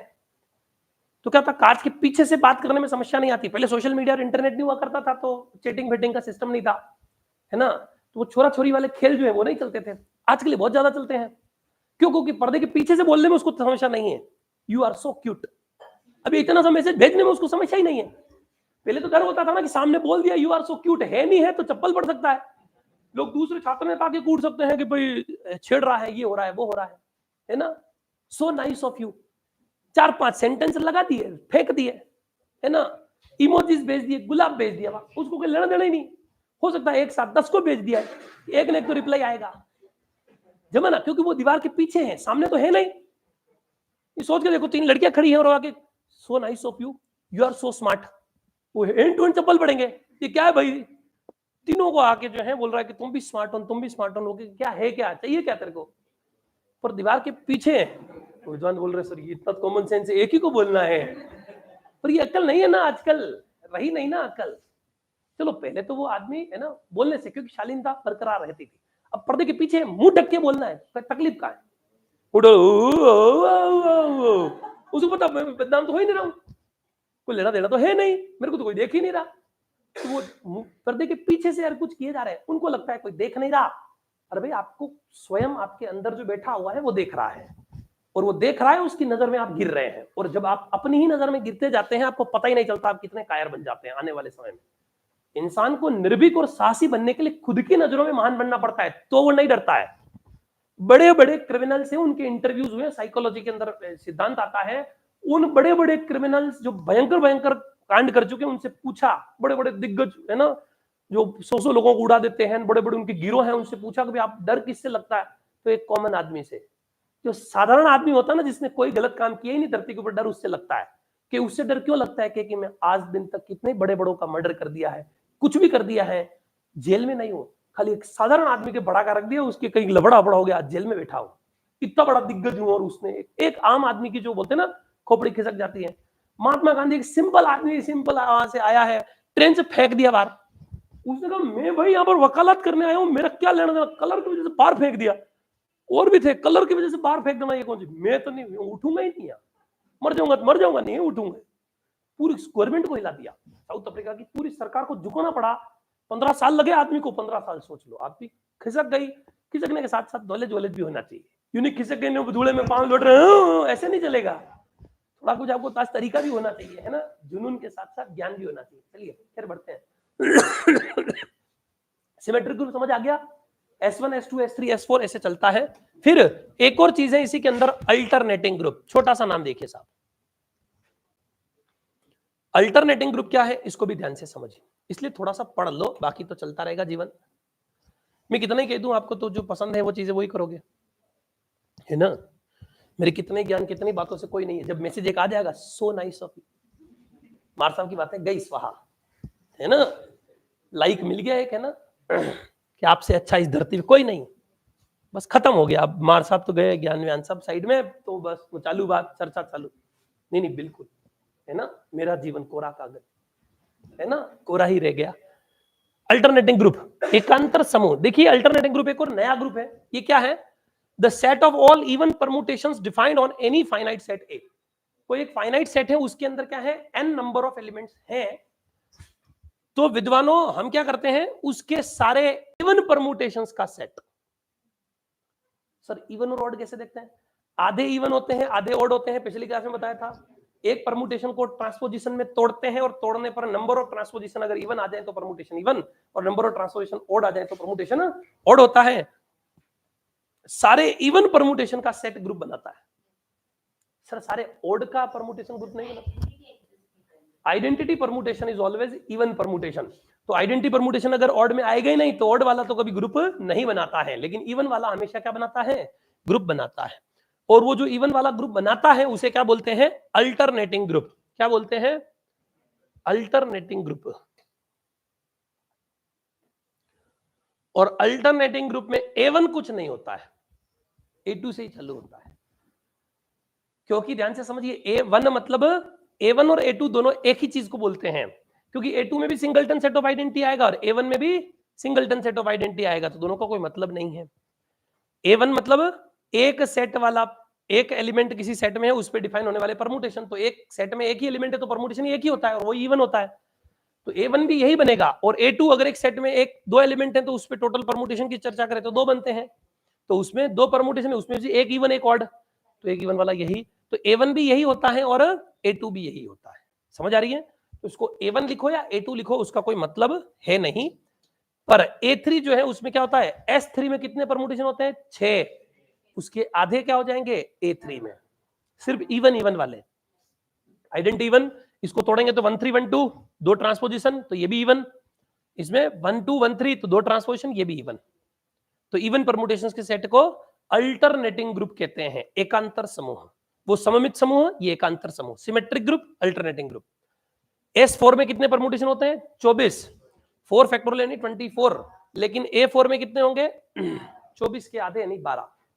क्या सर ये वो 12 12 वही 12 लिख रखे हैं जो इवन है? बिल्कुल, उन 24 में से छांट के जो इवन है वो वाले 12 लिख रखे हैं। इसमें ट्रांसपोजिशन की संख्या 0, इसमें ट्रांसपोजिशन की संख्या 2 2 2, 1 3 1 2 2, 1 2 1 3 2, 1 4 1 2 2, 1 2 1 4 2, 1 3, मैं बोल रहा हूं समझ आ रहा है? 1 3 3 4 भी लिख सकते हैं तो भी 2, 1 4 4 3 भी 2, 2 3 3 4 भी 2, 2 4 4 3 भी 2। तो इन सभी में परमुटेशंस की संख्या इवन आ रही है, ट्रांसपोजिशन की संख्या सॉरी, तो इसलिए सारे क्या हो गए, इवन परमुटेशन। सर ये इनमें ओड कौन कौन से होते हैं, एक बार वो ओड वाले भी दिखा दो। ये टोटल S4 में क्या होते हैं, 24 परमुटेशन होते हैं। ये 4 4 लेंथ वाले सारे ओड हैं, इसमें 3 3 आ जाएंगे ना, 1 2 2 3 3 4, 3 ट्रांसपोजिशन, इसमें भी 3 ट्रांसपोजिशन, सब में 3, ये ऑड है। और ये जो सिंगल सिंगल वाले हैं ये भी ऑड है कि नहीं? एक ट्रांसपोजिशन एक ट्रांसपोजिशन एक एक एक एक, समझ आ रहा है?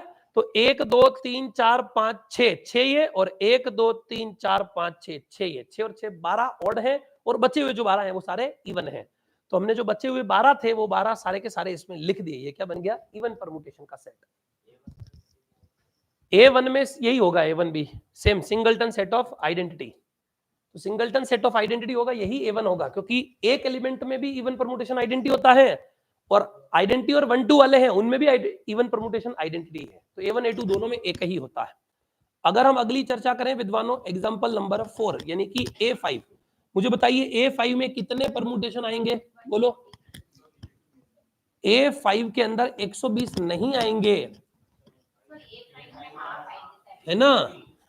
S5 में आएंगे 120, तो A5 में क्या होंगे?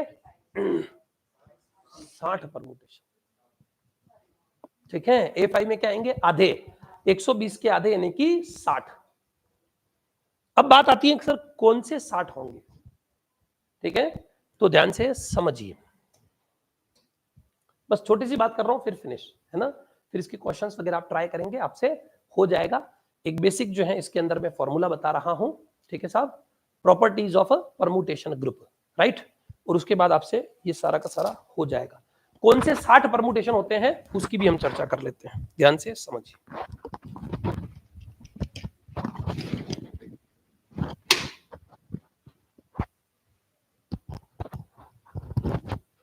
हाँ जी साहब, अब ध्यान से समझिए, इसमें सर 60 होंगे, तो 60 कौन कौन से होंगे पहले उसकी चर्चा कर लेते हैं। तो ध्यान से समझिए, 60 जिन परमुटेशंस की हम चर्चा कर रहे हैं वो कौन से हैं, तो उसके लिए देखिए कुछ मैं प्रॉपर्टीज ऑफ परमुटेशन ग्रुप्स की बात करता हूं, इससे आपको जो है वो पता चलेगी बातें, है ना? 4 से 5 प्रॉपर्टी बता रहा हूं, इंपॉर्टेंट फैक्ट बस, और उसके बाद परमुटेशन ग्रुप का कोई भी क्वेश्चन जीवन में आए आप कर पाएंगे। ठीक है, प्रॉपर्टीज, स्पेलिंग गलत हो गई,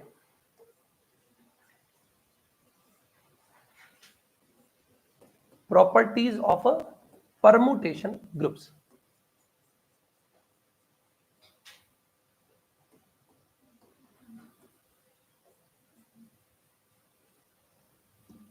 ठीक है साहब, परमुटेशन ग्रुप की प्रॉपर्टीज, हिंदी में कहें तो क्रमचय समूह के प्रगुण। ठीक है साहब, पहली प्रॉपर्टी देखिए साहब, all the permutations of same cycle decomposition are always conjugate. मार साहब क्या बोल रहे हैं? ध्यान से समझना जो मैं बातें बोल रहा हूं, है ना, इनको ध्यान से समझना, और थोड़ा डिटेल में इनका उपयोग हम आगे नॉर्मल सब ग्रुप और क्वेश्चन ग्रुप में करेंगे। वहां हमें नॉन एबिलियंट ग्रुप चाहिए तो इस परमुटेशन ग्रुप में से ले लेके वहां पर हम यूज करेंगे, तो वहां थोड़ा डिटेल में हम इसकी चर्चा करेंगे। लेकिन समझिए क्या पहली प्रॉपर्टी क्या है? All the permutations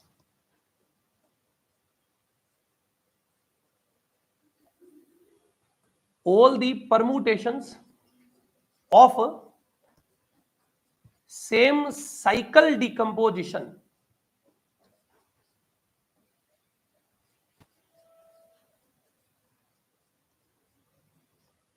all the permutations of same cycle decomposition are always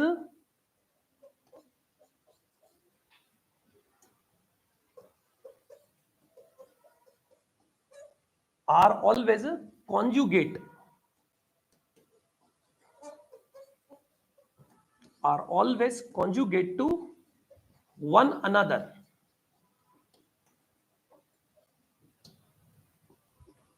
sir ये क्या बला है conjugate to one another? Cycle decomposition क्या बला है अभी बताते हैं। दूसरी बात, इसे 5 इंपॉर्टेंट फैक्ट है, 5 इंपॉर्टेंट फॉर्मूले वो लिख रहा हूं, उसके बाद परमुटेशन ग्रुप फिनिश। ठीक है, ध्यान से समझिए। Alternating group, symmetric group, A5 में कौन से 60 एलिमेंट होंगे वो आपका होमवर्क है, आप घर से निकाल के लेके आएंगे, तो हम आगे की क्लास में जो है चर्चा करेंगे। नॉर्मल सब ग्रुप में देखेंगे, अल्टरनेटिंग ग्रुप का उपयोग हमें वहीं करना है। ठीक है, जब मैं फंडामेंटल थ्योरम बताऊंगा तब। फिलहाल ध्यान से समझिए, all the permutations of same cycle decomposition, जिन भी परमुटेशन का साइकिल डिकम्पोजिशन सेम हो, ठीक है साहब, वो हमेशा क्या होते हैं? कॉन्जुगेट होते हैं एक दूसरे के। सर ये साइकिल डिकम्पोजिशन क्या बला है अभी समझाएंगे। दूसरा ध्यान से समझिए, इफ कोर्स देखना, if n1 n2 n3 nk be the cycle decomposition of a permutation sigma, be the cycle decomposition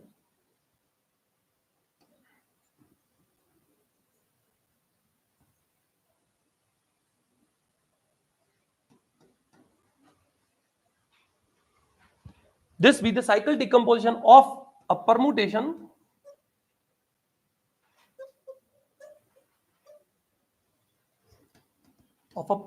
sigma, then the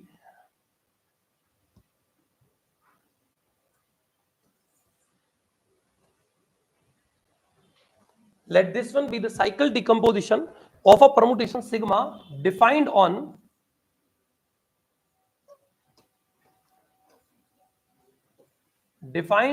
a finite set, defined on a finite set A with cardinality of A is equal to n, then the number of permutation of the same cycle decomposition, इस cycle decomposition के कितने permutation होंगे उसकी संख्या, then दी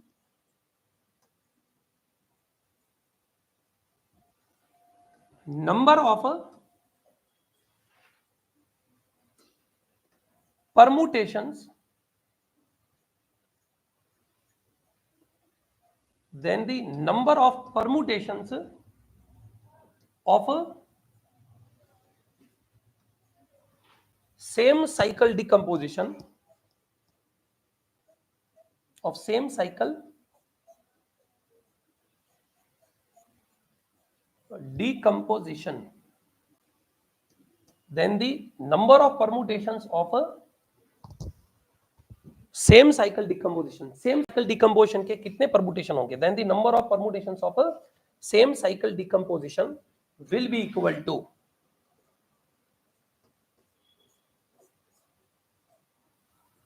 तो गौर से देखना, इसके लिए एक फॉर्मूला है, शानदार वाला फॉर्मूला है। क्या फॉर्मूला है, तो इसको आप ध्यान से समझिए।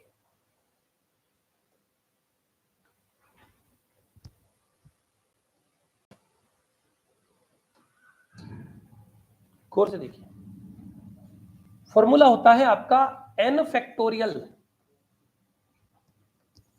डिवाइडेड बाय, ये जो साइकिल डिकम्पोजिशन है ना, n1 n2 n3 n4 है ना, n1 की पावर अल्फा 1, n2 की पावर अल्फा 2, n3 की पावर अल्फा 3,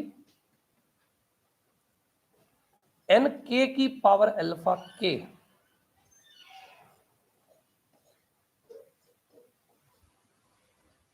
इनटू में क्या होता है, alpha 1 factorial into alpha 2 factorial into alpha 3 factorial into alpha n factorial, alpha k sorry, into alpha k factorial, जहां पर alpha 1 alpha 2 alpha 3 alpha k क्या है, number of times the n1 cycle, number of times the permuted cycles of length n1 repeated है ना, या number of cycles of length n1, n1 length के कितने cycle है वो क्या है, अल्फा 1 है, n2 लेंथ के कितने साइकिल है वो क्या है, अल्फा 2 है, nk लेंथ के कितने साइकिल है वो क्या है, अल्फा k। तो यहां पर क्या है, where alpha i is the number of, where alpha i is equal to क्या है, number of cycles of length n i, क्या है, alpha is equal to number of cycles of, number of cycles of length, number of cycles of length, number of cycles of length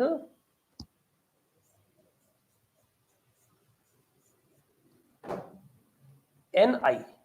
हालांकि आपको ये कुछ भी समझ नहीं आया है, ठीक है साहब, बिल्कुल भी आपको पल्ले भी नहीं पड़ा कि ये क्या मार साहब ने लिख दिया है, बिल्कुल गोटे घूम गए हैं। अभी ध्यान से समझिए, अभी मैं समझाता हूं। हाँ बिल्कुल समझ आया नहीं है आपको ये क्या बला है, जब तक एग्जांपल नहीं बताऊंगा समझ आएगा नहीं। ये इंपॉर्टेंट फैक्ट है, इंपॉर्टेंट चीज है, ये इंपॉर्टेंट फॉर्मूला है कि हमारे पास किसी पर्टिकुलर साइकिल डिकम्पोजिशन के n इज ऑलवेज नॉर्मल सब ग्रुप ऑफ Sn, बिल्कुल n हमेशा Sn का नॉर्मल सब ग्रुप होता है। तो इससे रिलेटेड मैं एग्जांपल की चर्चा कर देता हूं और फिर हम An Sn का नॉर्मल सब ग्रुप होता है, और भी जो इंपॉर्टेंट फैक्ट है उनकी चर्चा करेंगे। सब ग्रुप होता है, नॉर्मल सब ग्रुप होता है ना, और भी बहुत सारी बातें हैं। ये क्या बला है ध्यान से समझना। जैसे हमने कहा ना कि S4 एक 24 ऑर्डर का परमुटेशन ग्रुप है, सिमेट्रिक ग्रुप है, तो आपको क्या पता करना है, S4 के सारे अलग अलग डिफरेंट साइकिल डिकम्पोजिशन के परमुटेशंस कौन कौन से होंगे। तो गौर से देखिए साहब,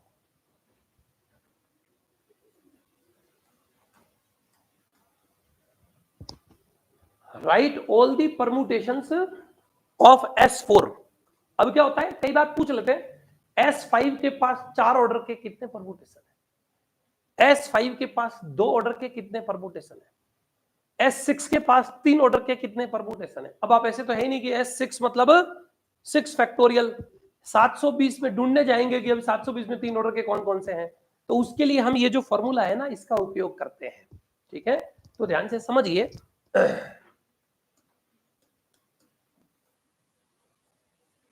discuss the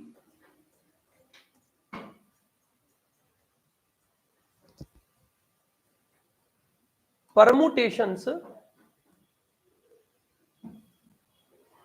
of each of the following।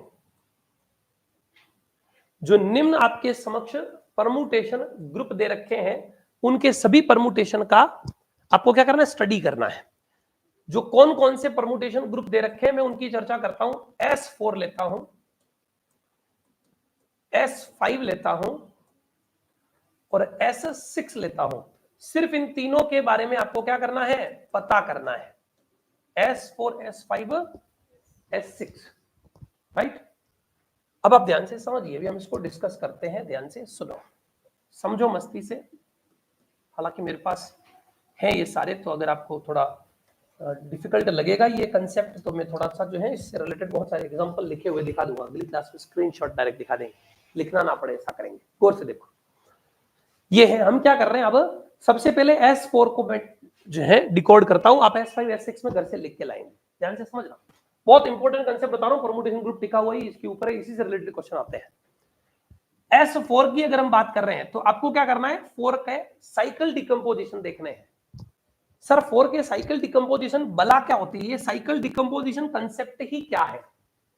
तो हम क्या करते हैं, इसके जो परमुटेशन है उनकी लेंथ हो सकता है 4 साइकिल का परमुटेशन हो, 1 2 3 4 ऐसा हो सकता है। उसके अंदर 3 और 1 वाला हो, एक साइकिल की लेंथ 3 हो, एक वाले की लेंथ 1 हो, ऐसे ऐसे वाले परमुटेशन S4 में दिखते ना, ऐसे 1 2 3 4 की इमेज 4, 1 4 1 2 3 4 1 की इमेज 1 1 3 4 2 की इमेज 2 दिख रहे कि नहीं, ऐसे वाले हो सकता है परमुटेशन एक 2 वाला एक 2 वाला। क्या मैं बोल रहा हूं, समझ आ रहा है, एक 2 वाला एक 2 वाला मतलब 1 2 3 4 ऐसा हो सकता है एक 2 और बाकी 1 1 वाले और हो सकता है कि 1 + 1 + 1 + 1 वाले हो।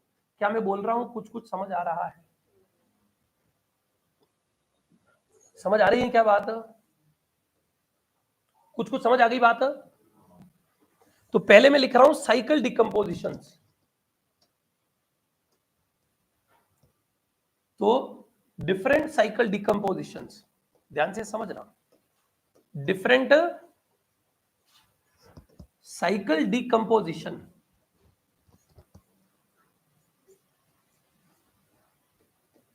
different cycle decompositions in each of the above। ऊपर वाले सभी में मैं क्या कर रहा हूं, साइकिल डिकम्पोजिशन लिख रहा हूं। S4 के दिख चुके हैं आपको, S5 के देखिए, देखिए साइकिल डिकम्पोजिशन क्या होता है, ऐसा परमुटेशन होता है, उस परमुटेशन के जो साइकिल्स हैं उन साइकिल्स की लेंथ का सम 4 होना चाहिए। S4 में तो देखो 4, 3 और 1 4, 2 और 2 4, 2 1 1, ये 2 1 1 दिख रहा है, 1 2, 3 की इमेज 3, 4 की इमेज 4 वाला। और ये क्या है, आइडेंटिटी परमुटेशन, 1 की 1, 2 की 2, 3 की 3, 4 की 4। कुछ समझ आ रहा है? अगला यहां पर आएंगे तो इसमें किस लेंथ के साइकिल परमुटेशन, 5 लेंथ वाला पूरा हो सकता है, 1 2 3 4 5 हो सकता है ना ऐसा परमुटेशन जिसकी लेंथ 5 ही हो सकता है 4 + 1 हो सकता है 3 + 2 हो, 1 2 3 4 5 है ना, हो सकता है 3 + 1 + 1 हो। मैं बोल रहा हूं कुछ कुछ समझ आ रहा है क्या? हो सकता है 2 + 2 + 1 हो, और हो सकता है 2 + 1 + 1 + 1 हो। क्या आपको कुछ कुछ बात समझ आ रही है? और हो सकता है 1 + 1 + 1 + 1 हो। 4 वाले में 5 होते हैं, 5 वाले में 7 होते हैं, 6 वाले में 11 होते हैं। मार साहब कौन से, अब आपको ये याद भी रखना है जीवन में आगे, इससे ज्यादा पूछना तो नहीं चाहिए, पर 11 भी पूछ ले तो आप बना पाओगे, कितना भी पूछ ले आपको बनाना आ गया है। तो 6 की बात करें तो 6 लेंथ का होगा, फिर 5 + 1 हो सकता है, फिर 4 + 2 हो सकता है, फिर 4 + 1 + 1 हो सकता है, फिर 3 + 3 हो सकता है। राइट भाइयों बहनों, दिख रहा है कि नहीं? फिर 3 + 2 + 1 हो सकता है, फिर 3 + 1 + 1 + 1 हो सकता है, फिर सूरवीरों 2 + 2 + 2 हो सकता है, फिर भाइयों बहनों 2 + 2 + 1 + 1 हो सकता है, और फिर अगेन 1 +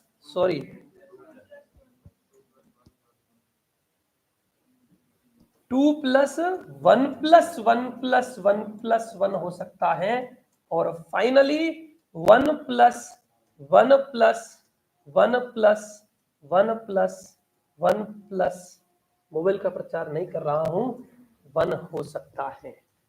हो गए क्या 11, 3 3 6 3 9 और 2 11। एम आई राइट? समझ आ रही है क्या बात? सर ऐसे S7 होगा तो कितने बनेंगे, 15 बन जाएंगे। ऐसे आगे से आगे चलते रहते हैं, किसी में भी लिखो बन सकते हैं। सर हमें इससे क्या लेना देना है, हमें क्या लेना देना है अभी बताता हूं, कि इस शक्ल के कितने परमुटेशन होंगे, इस शक्ल के कितने परमुटेशन होंगे, इस शक्ल के कितने परमुटेशन होंगे, यह हम क्या करते हैं, इस फॉर्मूले से निकालते हैं। अगर हमें किसी पर्टिकुलर शक्ल का क्या दे रखा हो, साइकिल डिकम्पोजिशन दे रखा हो, बात समझ आ रही कि नहीं आ रही है, तो हम क्या करते हैं, उस शक्ल के कितने परमुटेशन होते हैं वो हम देख लेते हैं। ये साइकिल डिकम्पोजिशन दिख गया आपको? अब मैं फर्स्ट वाले को सॉल्व कर रहा हूं, ध्यान से समझिए। फर्स्ट यानी कि S4 को डिस्कस करते हैं। मैं सिर्फ S बता रहा हूं, S5 S6 आपका होमवर्क है। S4 में क्या क्या साइकिल डिकम्पोजिशन थे साहब, बोलो जल्दी से। 4, 3 + 1, 2 + 2, 2 + 1 + 1, 1 + 1 + 1 + 1। राइट? अब गौर से समझो, हम चर्चा कर रहे हैं 4 लेंथ के कितने होंगे इस साइकिल डिकम्पोजिशन के। इसके अंदर भी फिर से ये चारों पांचों निकालता हूं।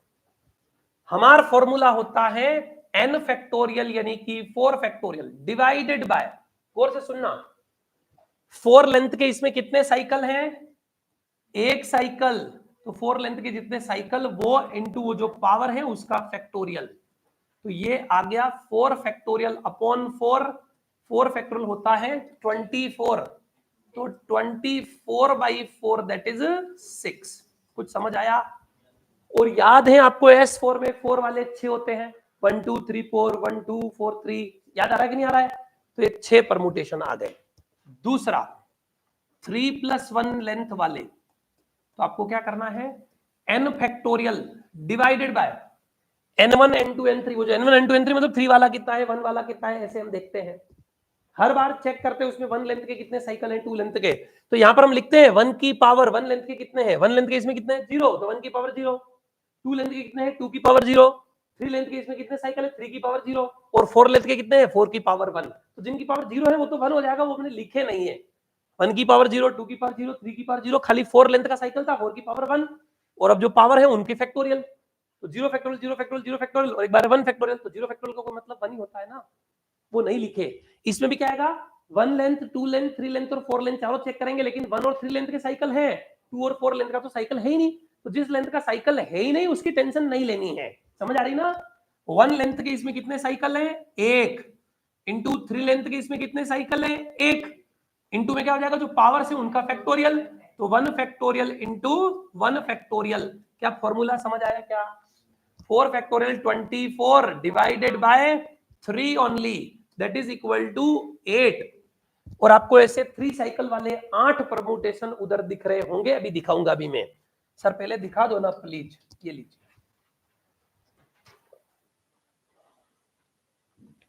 1 2 3 4 5 6 7 और ये 8, और सर वो 4 लेंथ वाले 6 थे, 1 2 3 4 5 6 दिख गए क्या, अकेला 3 लेंथ वाला कितना साइकिल होता है, तो 3 1 मतलब खाली 3 लेंथ वाला साइकिल, वो जो 1 खुद की मैं खुद बोला तो हम लिखते ही नहीं है। फिर अगला थर्ड साइकिल डिकम्पोजिशन क्या है साहब, 2 + 2, मुझे बताइए 2 + 2 वाले पैटर्न के कितने बनेंगे, 4 फैक्टोरियल डिवाइडेड बाय 1 लेंथ का साइकिल है ही नहीं, 2 वाले कितने हैं 2 इंटू पावर का फैक्टोरियल, 3 वाले है ही नहीं, 4 वाले है ही नहीं, तो गिनना ही नहीं है, देखना ही नहीं है, तो क्या आ गया साहब 24 बटेवा 4 इंटू 2 यानी कि 8, और 8 तरी 24, तो 2 लेंथ वाले 3 होते हैं, ये फॉर्मूला कह रहा है, सत्य कह भी रहा है कि नहीं कह रहा है, अभी देखते हैं। 2 लेंथ 2 एक, 2 वाला दूसरा, 2 वाला तीसरा, है कि नहीं तीसरा साइड परमुटेशन, दिख रहा है क्या, समझ आ रहा है क्या, मैंने S5 का एक भी परमुटेशन आपको लिख के नहीं दिखाया, लेकिन अब आप घर से किस लेंथ के कितने परमुटेशन होते हैं वो घर से निकाल के लाएंगे, किसमें, S5 में और S6 में। S5 में कितने होते हैं 120, S6 में कितने होते हैं 720, सब बना के लाने हैं, समझ आ रही कि नहीं आ रही है, सब पागल हो गए 720 लिखेंगे, अरे 720 संख्या लिखनी है, कौन कौन से होते हैं तो वो मंजूरी करके बाद में लिख देंगे, खाली नंबर ऑफ परम्यूटेशंस लिखने हैं, समझ आ रहा है ना, क्योंकि काम कितना करना है, मैं कर रहा हूं 5 बार वाला, आपको 7 बार वाला काम करना है और एक बार 11 बार वाला करना है, समझ आ रही कि नहीं आ रही है, तो 11 अलग अलग पैटर्न दिखेंगे परम्यूटेशन। यहां पर हमारा चौथा परम्यूटेशन का पैटर्न क्या दिख रहा है, 2 + 1 + 1 साइकिल डिकम्पोजिशन, अगर इस साइकिल डिकम्पोजिशन का पैटर्न वाला आए, अब साइकिल डिकम्पोजिशन को हिंदी में क्या कहते हैं, उसके लिए हिंदी की अच्छी किताबें ढूंढनी पड़ेगी, है ना, तो न्यू एजुकेशन पॉलिसी लागू कर तो दी गई है, पर हम युवाओं को मेहनत करनी पड़ेगी, या फिर हमारे बाप दादा जो बूढ़े हैं जो रील से नहीं देख रहे हैं, वो अगर कोई किताबें लिख दें तो बढ़िया है, समझ आ रही है, तो हिंदी की अच्छी बुक्स आएगी मार्केट में तो इनके नाम हमारे सामने आएंगे, अभी तक है नहीं, अभी तक इंडिया की लगभग 99.9% यूनिवर्सिटीज में एमएससी मैथमेटिक्स में इंग्लिश में ही होती है, फिजिक्स में, केमिस्ट्री में, मैथमेटिक्स और साइंस के जो सब्जेक्ट है उनमें एमएससी इंग्लिश में ही हो रही है।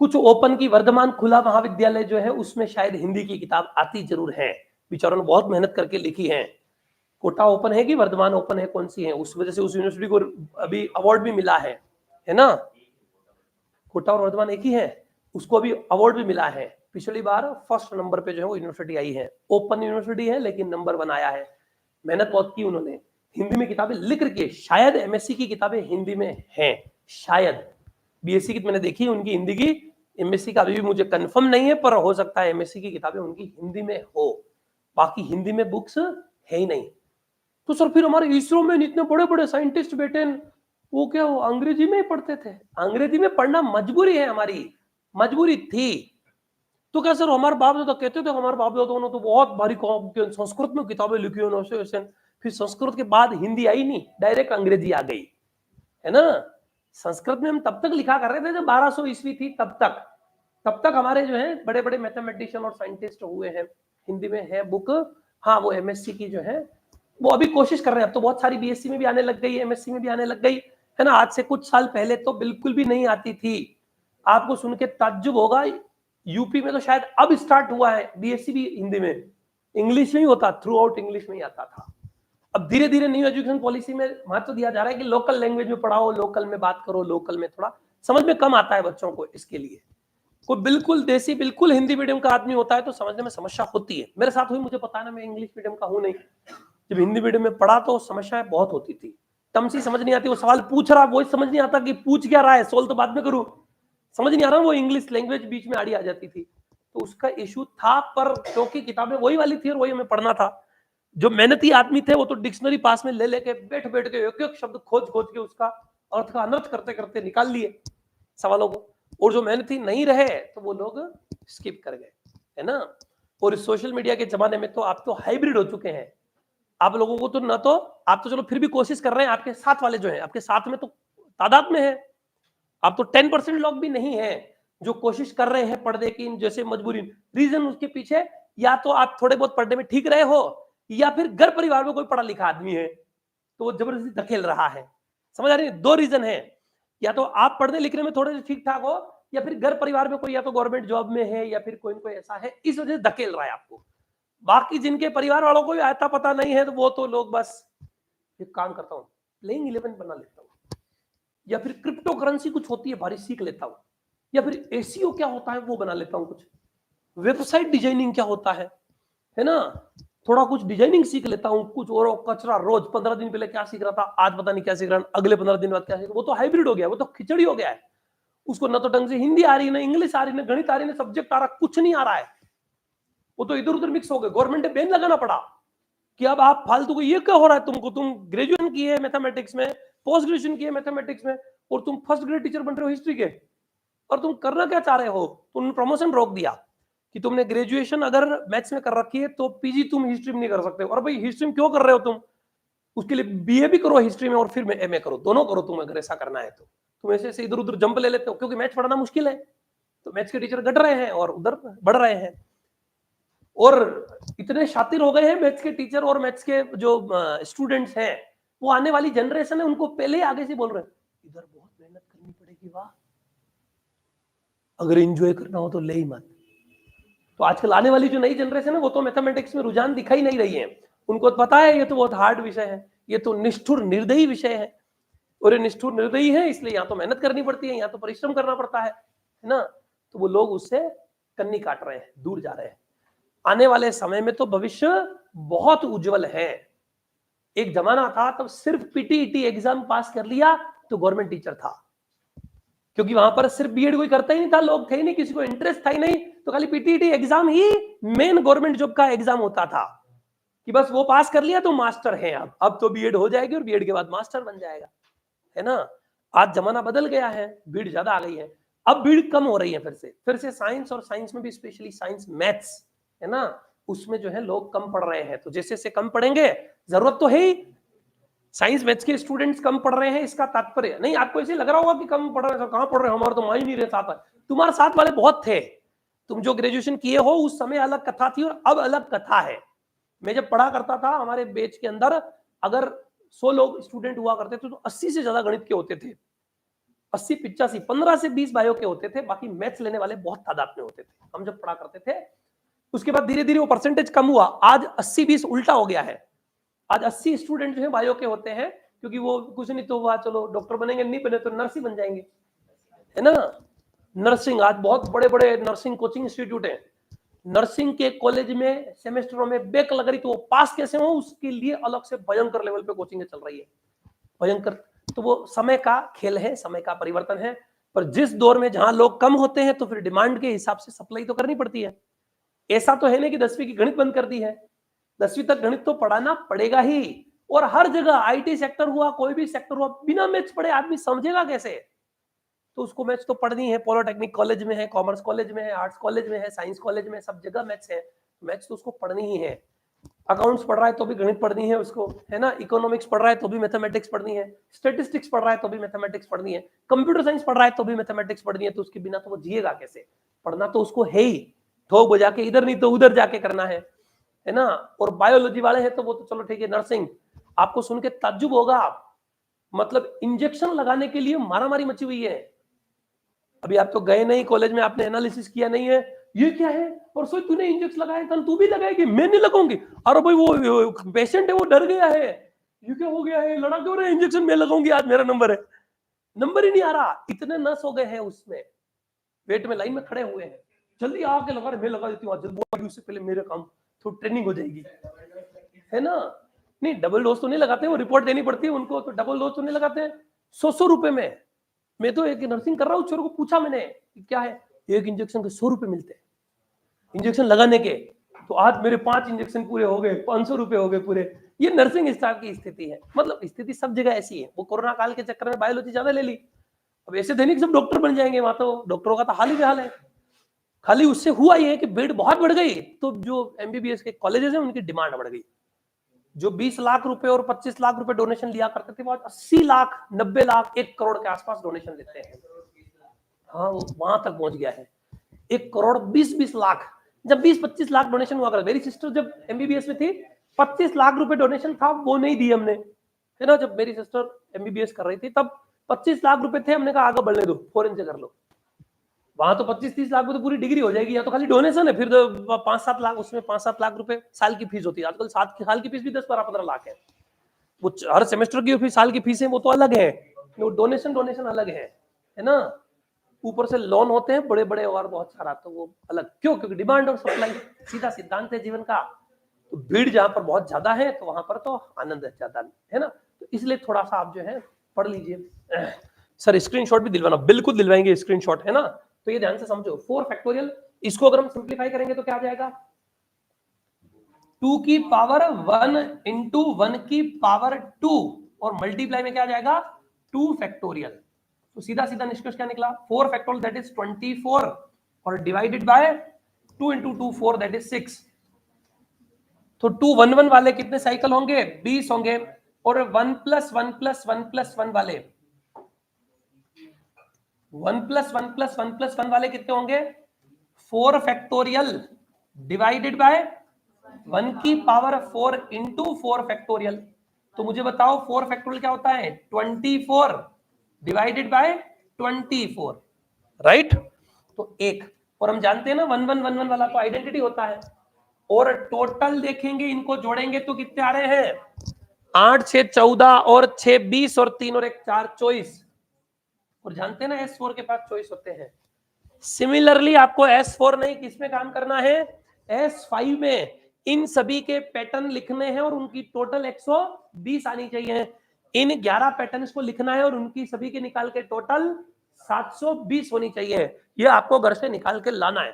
फिर ऑर्डर ऑफ द एलिमेंट की चर्चा हम अगली क्लास में करते हुए, कुछ और प्रॉपर्टीज बताते हुए इसको फिनिश करते हुए अगली क्लास में और देखेंगे, छोटी सी क्लास और अगले टॉपिक। ये A5 के परमुटेशन 60 होते हैं, कौन कौन से होते हैं, गौर से सुनना, सुनना गौर से, मैं बता रहा हूं 60 होते हैं, वो 60 भी आप लिख के लाएंगे कहां से,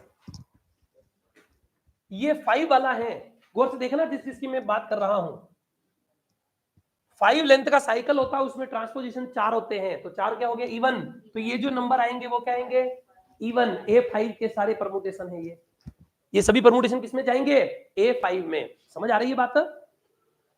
4 वाला तो इसमें 3 साइड ट्रांसपोजिशन आएंगे, तो ये तो ऑड है, इसमें 1 2 3 वाले 2 टूटते हैं और ये 2 वाला 1 है, तो 3 है, तो ये भी ऑड है, 3 वाले में 2, तो ये एक इवन परमुटेशन मिलेंगे, इससे जितने मिलेंगे वो सारे इवन, इससे जितने मिलेंगे वो सारे इवन, 2 2 इससे भी क्या आ रहे हैं, 2 आ गए, समझ आ रही कि नहीं, एक और एक 2 ट्रांसपोजिशन है ना, ट्रांसपोजिशन गिन रहा हूं, इसमें तो एक ट्रांसपोजिशन ऑड है और ये इवन, ये एक होगा, तो बात समझ आ रही है। यह आपके सामने मैंने जो 4 राइट कर रखे हैं, इनमें जितने जितने परमुटेशन आ रहे हैं उनकी संख्या गिनना 100% 60 आएगी।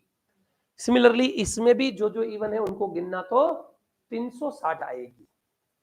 A6 ये S6 है, ये और ये चारों अलग छांट लो, तो उनके जो जो परमुटेशन होंगे वो किसमें आएंगे, A5 में आएंगे। कुछ बात समझ आ रही है, तो कम से कम 60 और 60 लिख ले, 60 के 60 तो शानदार, नहीं लिख सके तो कम से कम ये वाले निकाल के तो लाना है। इन चारों राइट वालों का योग कितना आना चाहिए 60, और बचे हुए जो बिना राइट वाले जो 3 है उनका योग कितना आना चाहिए 60। ये जो राइट लगा है ये इवन परमुटेशन मिलेगा, इसमें ट्रांसपोजिशन की संख्या कितनी आएगी 4, इसमें ट्रांसपोजिशन की संख्या कितनी आएगी 3 वाले में 2, एक एक वाला तो ट्रांसपोजिशन नहीं होता ना, एक लेंथ के साइकिल को थोड़ी ट्रांसपोजिशन कहते हैं, 3 लेंथ का परमुटेशन मतलब 1 2 3, 1 2 3 को तोड़ेंगे तो 1 3 1 2, तो यहां से 2 साइकिल बनेंगे ना, 2 ट्रांसपोजिशन, सॉरी, तो इवन। इसमें ट्रांसपोजिशन कितने हैं? 2, तो इवन। इसमें ट्रांसपोजिशन है ही नहीं, 0 ट्रांसपोजिशन, तो इवन। और ये कितने ट्रांसपोजिशन आएंगे? 5 लेंथ का साइकिल है तो 1 5 1 4 1 3 1 2, इस पैटर्न के इसमें परमुटेशन बनेंगे। तो यहां पर क्या आएंगे? इवन। ये राइट राइट वाले इवन परमुटेशन है, तो इन राइट राइट में जितने भी परमुटेशन आएंगे वो किस में जाएंगे? A5 में। समझ आ रही है? तो कौन सी इवन, कितने इवन होंगे, कितने ऑड होंगे? सर कॉन्जुगेट क्या होता है, ध्यान से समझना। कॉन्जुगेट हमने लिखा ना एक प्रॉपर्टी की सारे कॉन्जुगेट होते हैं। मैंने ये बताया ना आपको कि 4 पैटर्न के जिसका साइकिल का लेंथ क्या हो? 4 हो, ऐसे वाले कितने परमुटेशन आएंगे? 6। ये 6 के 6 परमुटेशन आपस में क्या है? कॉन्जुगेट है। सर कॉन्जुगेट का मतलब क्या होता है? तो कॉन्जुगेट का मतलब, हालांकि डिटेल में हम आगे देखेंगे अगले चैप्टर में, कॉन्जुगेट एलिमेंट हमारे काम आएगा। Conjugate element, conjugate class, conjugate सब ग्रुप, सेल्फ कॉन्जुगेट सब ग्रुप, क्लास इक्वेशन, ये सारे कंसेप्ट हम नॉर्मल सब ग्रुप, क्वेश्चन ग्रुप में पढ़ेंगे। पर फिर भी मैं आपको कॉन्जुगेट समझा देता हूं, हल्का सा ध्यान से समझिए। 6 के 6 कॉन्जुगेट का मतलब क्या होता है, ध्यान से समझना। ये जो 6 परमुटेशन दिख रहे हैं ना, इस परमुटेशन के इधर इस S4 का कोई भी परमुटेशन और इधर उस परमुटेशन का इनवर्स लगा के गुणा करेंगे, तो ऐसे आप 24 बार गुणा करेंगे। इसमें 24 परमुटेशन है ना टोटल, तो x इनवर्स, इस x इनवर्स को A का कॉन्जुगेट कहते हैं, कॉन्जुगेट एलिमेंट। तो इस 1 2 3 4 के ऐसे कितने कॉन्जुगेट एलिमेंट आएंगे? इस S4 में कितने? 24। तो 24 बार, पहला इंटू दिस इंटू इसका इनवर्स, दूसरा इंटू दिस इंटू इसका इनवर्स, तीसरा इंटू दिस इंटू इसका इनवर्स, ऐसे 24 बार मल्टीप्लाई करेंगे। लेकिन जो 24 बार इसके एलिमेंट आएंगे ना, उन 24 के 24 बार में इन 6 के अलावा कोई नहीं आएगा। बात समझ आ रही है? मतलब इसके जो कॉन्जुगेट एलिमेंट्स हैं वो सारे के सारे क्या होंगे? यही 6 होंगे। परमुटेशन के अंदर 2 परमुटेशन कॉन्जुगेट तभी होते हैं जब वो सेम साइकिल डिकम्पोजिशन के होते हैं। मतलब इस परमुटेशन के ये परमुटेशन कभी भी कॉन्जुगेट नहीं होगा। ये 8 के 8 आपस में क्या होंगे? कॉन्जुगेट। और ये 6 के 6 आपस में क्या होंगे? कॉन्जुगेट। बाकी आपस में ये 2 वाले जो है ना, ये क्या होंगे? कॉन्जुगेट होंगे। ये 2 2 लेंथ दिख रहा है, 2 2, ये 2 2 और ये 2 2, तो ये जो 2 2 लेंथ वाले हैं ये आपस में क्या होंगे? कॉन्जुगेट होंगे। और जिनका साइकिल डिकम्पोजिशन सेम पैटर्न का है वो सारे आपस में क्या होते हैं? कॉन्जुगेट होते हैं। सर S5 में लास्ट वाला विल हैव ट्रांसपोजिशन 1 1 1 1 1। हाँ, लास्ट वाले में 1 + 1 + 1 + 1 होगा, बिल्कुल। हमने अगर 4 लिख दिए हो तो 5 कर देना, है ना? हाँ, यहां पर अगर हमने 4 लिख दिए हो तो 5 कर देना, बिल्कुल ठीक है। समझ आ रही है? 6 वाले में से 1 + 1 + 1 + 1 कितने होंगे? 6 होंगे।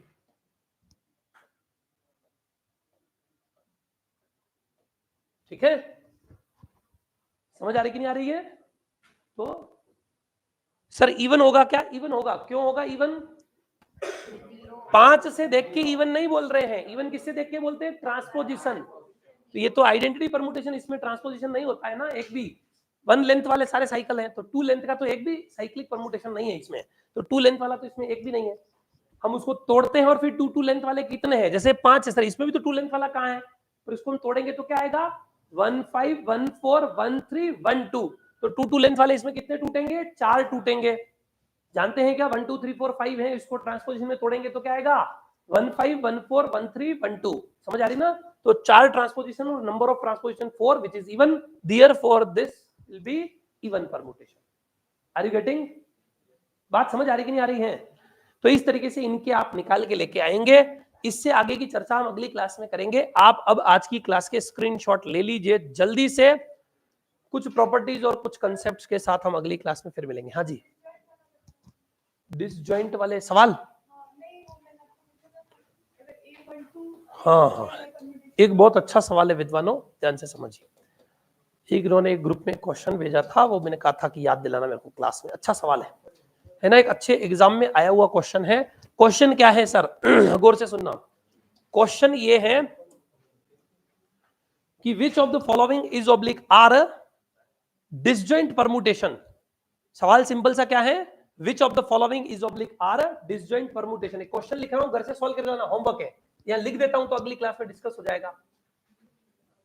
विच of the following is oblique or disjoint permutations.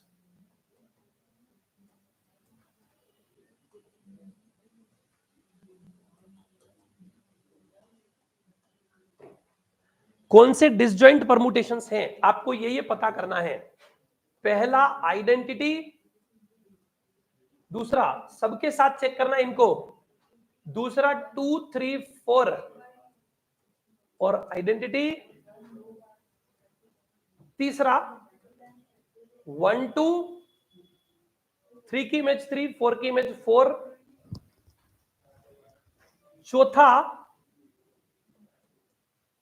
1 2 3 4, पांचवा 1 2 3 4, छठा 1 2 3 4 5।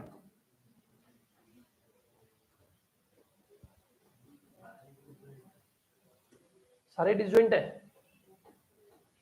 ये सारे जॉइंट है, सभी डिसजॉइंट है, किसी में कुछ भी कॉमन नहीं है।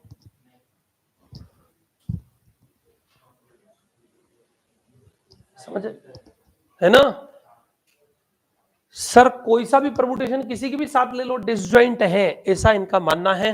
बाकी लोग विचार करके आएंगे कि क्या पहला वाला सबके साथ डिसजॉइंट है, कि है ना, नहीं एक एक नहीं है, वो है सबको, इस पहले वाले को 6 के साथ, मतलब खुद के साथ तो डिसजॉइंट नहीं होता है, उसके अलावा बाकी सबके साथ चेक करना है। तो क्या पहला वाला first second first third first fourth first 5 fifth first 6 क्या है डिसजॉइंट है, इनमें से कोई भी जोड़ा, या फिर second third second fourth second 5 second 6 इसमें से कोई डिसजॉइंट है क्या? हाँ वही, ये एक परमुटेशन, ये एक परमुटेशन, दो परमुटेशन को डिसजॉइंट कैसे चेक करते हैं, वैसे चेक करना है। एक ये परमुटेशन है पूरा और ये एक परमुटेशन है, क्या है दोनों डिसजॉइंट है कि जॉइंट है? डिसजॉइंट कैसे पता करते हैं दो परमुटेशन को? अगर उनमें जो है कॉमन नहीं एलिमेंट हो तो उसे हम क्या बोलते हैं कि डिसजॉइंट एलिमेंट है। बात समझ आ रही है? लेकिन सर जो खुद की इमेज खुद वाले ऐसे हमें दिख रहे हैं और कुछ सेम दिख जाए तो क्या होगा? मैंने पीछे डिसजॉइंट जो है परमुटेशन बताए थे ना, कि दो डिसजॉइंट परमुटेशन है तो उनका प्रोडक्ट तो हमेशा क्या होता है, कम्यूटेटिव होता है। समझ आ रही कि नहीं आ रही है? तो यहां पर इनमें से कौन कौन से डिसजॉइंट होंगे ये आपको बता करके लाना है, मेरे को बताएंगे। सर S7 में कितने डी साइकिल होंगे कि किस फॉर्मूले से पता चलेगा? नरेंद्र कुमार जी, इसके लिए एक पार्टीशन नाम की बला होती है, पार्टीशन से हम आइडिया लगाते हैं कि कितने पार्टीशन बनेंगे।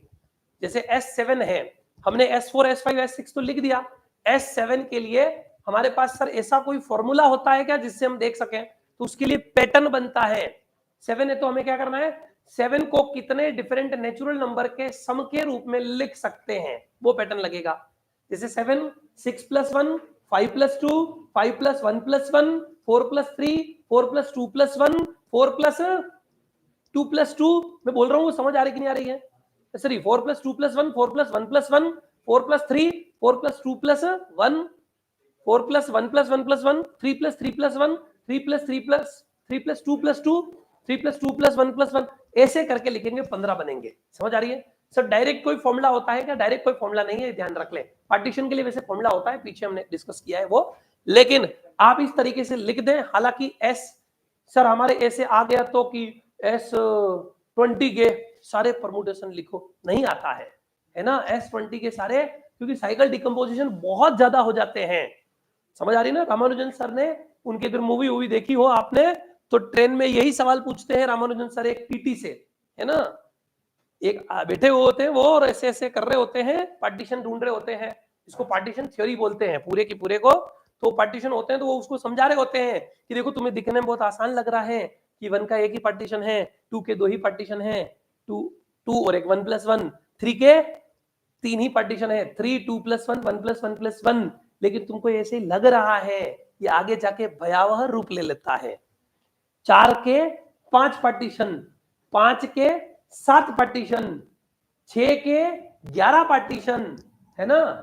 और फिर आगे 7 के 15 पार्टीशन और फिर 8 के, और फिर वो बोलते कि तुम इसी तरीके से जो 6-7 तक हम गए ना, 12 13 14 15 तक जाओगे तुम हिल जाओगे। ऐसे करके वो उसमें कुछ स्टोरी में आता है, वो समझाते हैं उसको कि ये इतने पार्टीशन बन जाते हैं, इतना रूप, इतनी बड़ी संख्या बन जाती है जो इस स्लेट पर नहीं आएगी, है ना, तुम इस पे लिख ही नहीं पाओगे, इतनी संख्या हो जाती है। वो बताते हैं 17 तक के लिए बोलते हैं शायद, वो ऐसा कुछ बोलते हैं कि अब इसके जितने पार्टीशन होंगे तुम इस स्लेट पे पूरी पे लिख ही नहीं पाओगे, है ना, इतनी संख्याएं आएगी, इतना बड़ा नंबर बन जाएगा। वो रामानुजन सर वहां डिस्कस करते हैं उनकी। सर ऐसे हमारे सामने रील्सों में क्यों नहीं आता है कि ऐसे रामानुजन सर कुछ कह रहे हैं वगैरह, है ना, वो समझ नहीं आता ना। रामानुजन सर किसी आदमी को कह रहे हैं कि पार्टीशन पता ही होते हैं, फिर पार्टीशन तो 1947 में हुआ था इंडिया पाकिस्तान का, इसमें पार्टीशन कहां से आ गया।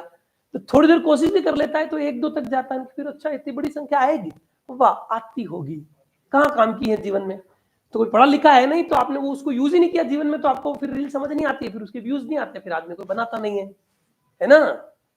रील्स पे तो व्यूज या फिर जो कंटेंट है वीडियो आपके सामने जो आ रहे हैं न्यूज चैनल के किसी भी चीज के, वही चलेगा ना जिसपे बहुत व्यूज आ रहे हैं, तो वो तो आदमी बनाएंगे भी।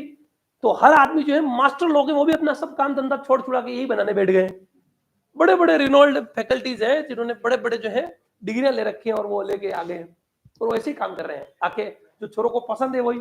पता है आपको जो है बीटेक के साथ जो है 500 रुपए दिन के कैसे कमाने हैं, तो वो बीटेक के साथ 500 रुपए कैसे कमाने हैं वो सीख रहा है।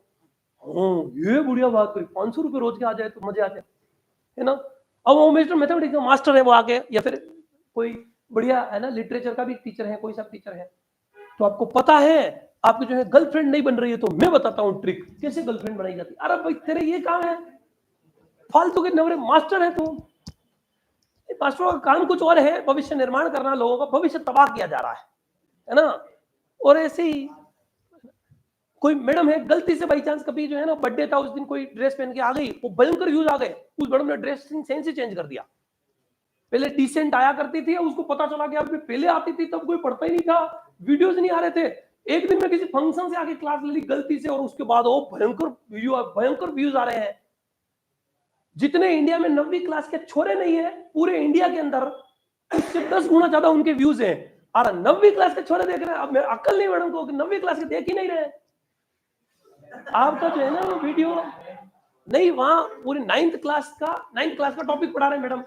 अब 9th क्लास की मैथमेटिक्स पढ़ा रहे हो और तुम्हें व्यूज है, और मैडम सोच रही कि मेरी गणित, ओहा मैं गणित में फेल रही। अरे गणित में नहीं फेल रहे हैं, गणित जो है वो पहुंच ही नहीं रही है लोगों तक, और उस पर फिर हर कुछ कमेंट आ रहे हैं और मैडम को मजा आ रहा है, तो मैडम थोड़ी है वो, है ना। तो इसलिए मेरे कहने का मतलब, मैडम हुआ मास्टर भी ऐसे बहुत सारे हैं, लाइक कर दो कूट दूंगा, लाइक कर दो ऐसा कर दूंगा, ये कर दूंगा। अरे भाई लाइक कर दो कूट दूंगा, ये क्या है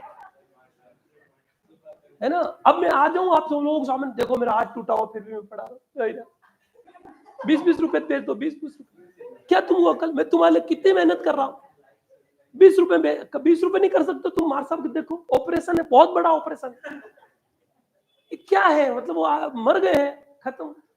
मतलब क्यों, फिर बच्चा जो सामने बैठा होता है उसको क्या लगता है पैसा ही जीवन है रे। ये देख लो मास्टरों की भी क्या स्थिति है ना। जीवन में पैसे से बढ़कर कुछ नहीं है, जीवन में पैसा ही सब कुछ है।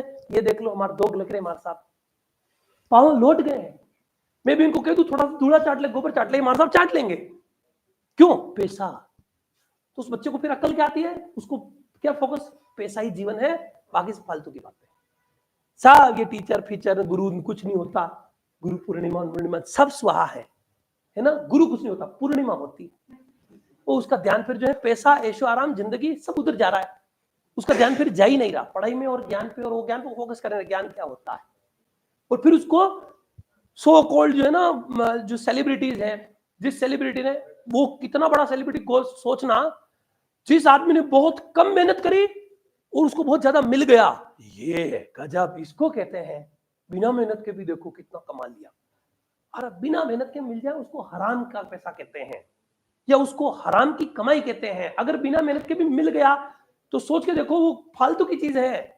और अगर मिल भी रहा है किसी आदमी को, तो हो सकता है उसके बाप दादाओं ने कोई पुरुषार्थ किया हो, कर्म किसी ने किया हो, खा कोई और रहा है, और आपको वो है ना उसको अच्छा लग रहा है, आपको अप्रिशिएट कर रहे हैं, देखो 4-5 गालियां दी और देखो जीवन देखो आप, कार खरीद ली, ये खरीद लिया। अरे कार जीवन नहीं है, थोड़ा अकल बकल होगी जीवन में तो जाके जीवन बढ़ेगा। चलिए खैर वो अपनी जगह है, वो चलता जा रहा है ना। इसलिए जाके हमने जो है पहले स्टार्टिंग में हमको भी लगा था जब कोरोना आया था तब कि यार यूट्यूब और ये हाँ अब इंडिया में रिवॉल्यूशन होगा, अब क्या छोरे पढ़ेंगे। एक ही क्लास लेनी मुझे और एक ही क्लास में इंडिया के 1 लाख बच्चे पढ़ पा रहे हैं। बाद में जाकर पता पड़ा उनको क्लास से तो कोई लेना देना है ही नहीं। क्लास चल रही है मेरी, मैं क्लास पढ़ा रहा हूं और छोरा आ रहा है ना सामने। हम पहले तो हमको पता भी नहीं था क्या होता है, ये क्या होता है, कौन सी पब्लिक आती है, कौन सी जनरेशन के लोग आते हैं। आया तो मेरे कोई लेक्चर था कैलकुलस का, पढ़ा रहा हूं, आते ही कि आपने जो है गलत पढ़ा दिया है। तो मैंने सोचा गलत हो गया होगा, कोई भारी भारी बात बोल रहा है कोई आदमी। मैंने कहा yes sir you are right, बताइए सर कैसे क्या है। तो आपने गलत पढ़ा दिया है। तो मैंने कहा कैसे क्या है, मतलब आपका वे ऑफ टोन सही नहीं। बाद में उसने रिप्लाई किया दूसरे कमेंट पे, सर बताइए क्या, तो वे ऑफ टोन सही नहीं है। मैंने कहा भाई कोई बढ़िया हो प्रोफेसर तो कोई ज्ञान दे रहा है तो अच्छी बात है अपन ले लेते हैं। मैंने कहा भाई कैसे हैं, क्या आप ये बीच में विद्वानों करते हो, ये ऐसे नहीं होता है, आपका पिचिंग सही नहीं है।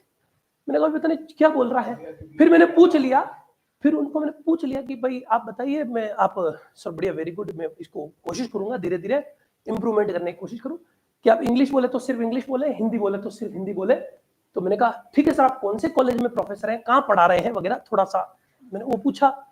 कि कॉलेज वालों कुछ नहीं, मेरे तो 12वीं का रिजल्ट आना बाकी है। मैंने कहा भाई हद है, 12वीं का रिजल्ट आना बाकी है, मैं यहाँ फाइनल ईयर का रियल एनालिसिस पढ़ा रहा हूँ और तेरे को अता पता नहीं मैं वहां पढ़ा क्या रहा हूँ। तेरे को ये लेना देना कि मार साहब का टोन सही नहीं है, क्योंकि वो तो अच्छा कुछ पढ़ा रहे हैं मार साहब रियल, ये पता नहीं कुछ होता होगा, बोलने दो क्या है मार साहब, ये हिंदी की भी इंग्लिश आ गई, इंग्लिश भी हिंदी, ये सही नहीं। एक आदमी तो भयंकर हो, ड्रेसिंग सेंस नहीं। मैंने कहा बढ़िया भाई। तो फिर उसके बाद फिर हमें लगा धीरे धीरे वो कि ये अलग ही किस्म की दुनिया है। यहाँ पर बहुत सारे लोग जो पढ़ने वाले वो आते हैं, वो अप्रिशिएट भी करते हैं कि नहीं सर बहुत बढ़िया समझ में आ गया, ये है हमें और कहीं नहीं मिला ऐसा वैसा।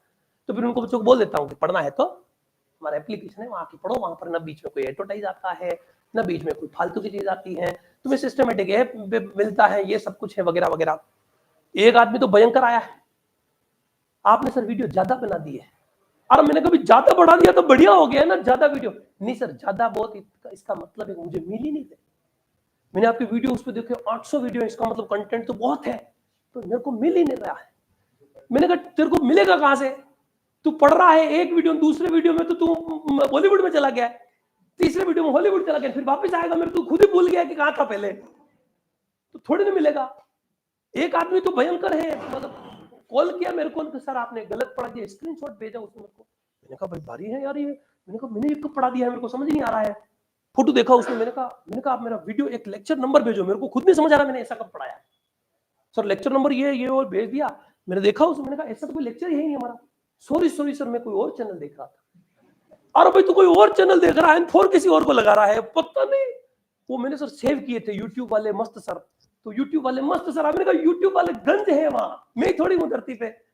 किसी और सर का लेक्चर देख रहा है, सवाल मेरे से आके पूछ रहा है, सर ये आपने पढ़ाया है उसमें, सर ये थीटा कहां से आ रहा है। अब मैंने कहा भाई मैंने ऐसा कभी पढ़ाया, ये तो गलत है, तो नहीं आ ही नहीं रहा, ऐसा तो आएगा ही नहीं कि नहीं सर आपने पढ़ाया है। मैंने कहा लेक्चर नंबर भेज दे, कौन सा वाला लेक्चर है, उसमें कोई पीपीटी टाइप था। मैंने कहा कैलकुलस सेम ही होती है लगभग है ना, और जब पीडीएफ में होना तो पता नहीं चलता है, हाथ में हो तो राइटिंग में बता देता है भाई मेरी राइटिंग ही नहीं भाई ऐसा कुछ है। पीडीएफ के क्वेश्चंस वगैरह है, उसमें क्वेश्चंस चल रहा है, उसमें क्या राइट रॉन्ग कर रहा होता है, तो ये राइट है इसका आंसर डी है, तो उसने फोटो भेज दिया कि इसका सर आंसर डी कैसे आ रहा है, तो गलत है, आपने तो गलत बता दिया है। मैंने कहा कहाँ बताया है कि सॉरी सर वो दूसरे सर है उनका है, तो ये जमाना अलग है। चलिए खैर आप ये क्वेश्चन करके लाएंगे कौन से डिसजॉइंट है पता करके लाना, ठीक है। स्क्रीनशॉट दिला दिए क्या मैंने, कितने बाकी है, जल्दी ले साहब।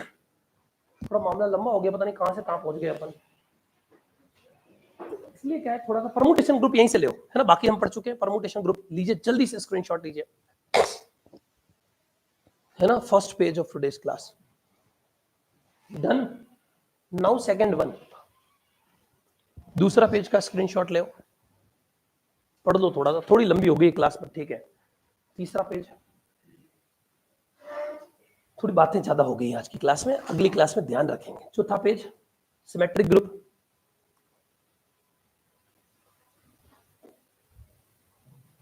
ये पांचवा पेज S4 क्या होता है ये हमने देख लिया है। ये छठा पेज अल्टरनेटिंग ग्रुप, राइट। ये 7वां पेज। A5 हो सके तो लिख लेना, नहीं तो कम से कम पैटर्न तो निकाल ही लेना कि 60 कौन कौन से पैटर्न के कौन कौन से आ रहे हैं। पूरा तो 60 एलिमेंट है, आपकी इच्छा हो तो लिखना, बाकी रहने देना। प्रॉपर्टीज ऑफ परमुटेशन ग्रुप के अंदर सेम साइकिल डिकम्पोजिशन के सारे कॉन्जुगेट होते हैं, और नंबर ऑफ परमुटेशन निकालने हैं किसी पर्टिकुलर साइकिल डिकम्पोजिशन के, तो वो इस फॉर्मूले से निकलते हैं।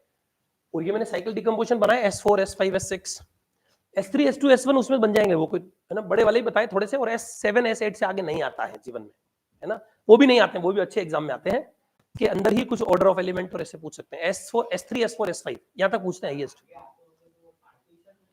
हाँ, वो आगे ये जो साइक्लिक डिकम्पोजिशन है ना, उसी से बनता है, तो वो ऐसे ही पूछेंगे जो हमें पता हो। जैसे उन्होंने पूछ लिया 15 ऑर्डर के कितने, तो 15 हम जानते हैं ना किस किस का एलसीएम 15 होता है। ऑर्डर चाहिए तो 15 तो लिमिटेड का ही होता है, तो हम वो निकाल लेते हैं, वो लिख दिया और उसके बाद हो जाता है। तो बड़ा पूछ भी लेते हैं तो भी हो जाता है, मैं बता दूंगा आपको आगे। ये समझिए S4 ऐसे। फिर ये इनमें से डिसजॉइंट कौन कौन से हैं ये पता करके लाएंगे, अगली क्लास में फिर मिलेंगे। अभी हम ट्रिग्नोमेट्री पढ़ते हैं, ठीक है साहब। तो थोड़ा सा यहाँ पर, वैसे आज MSc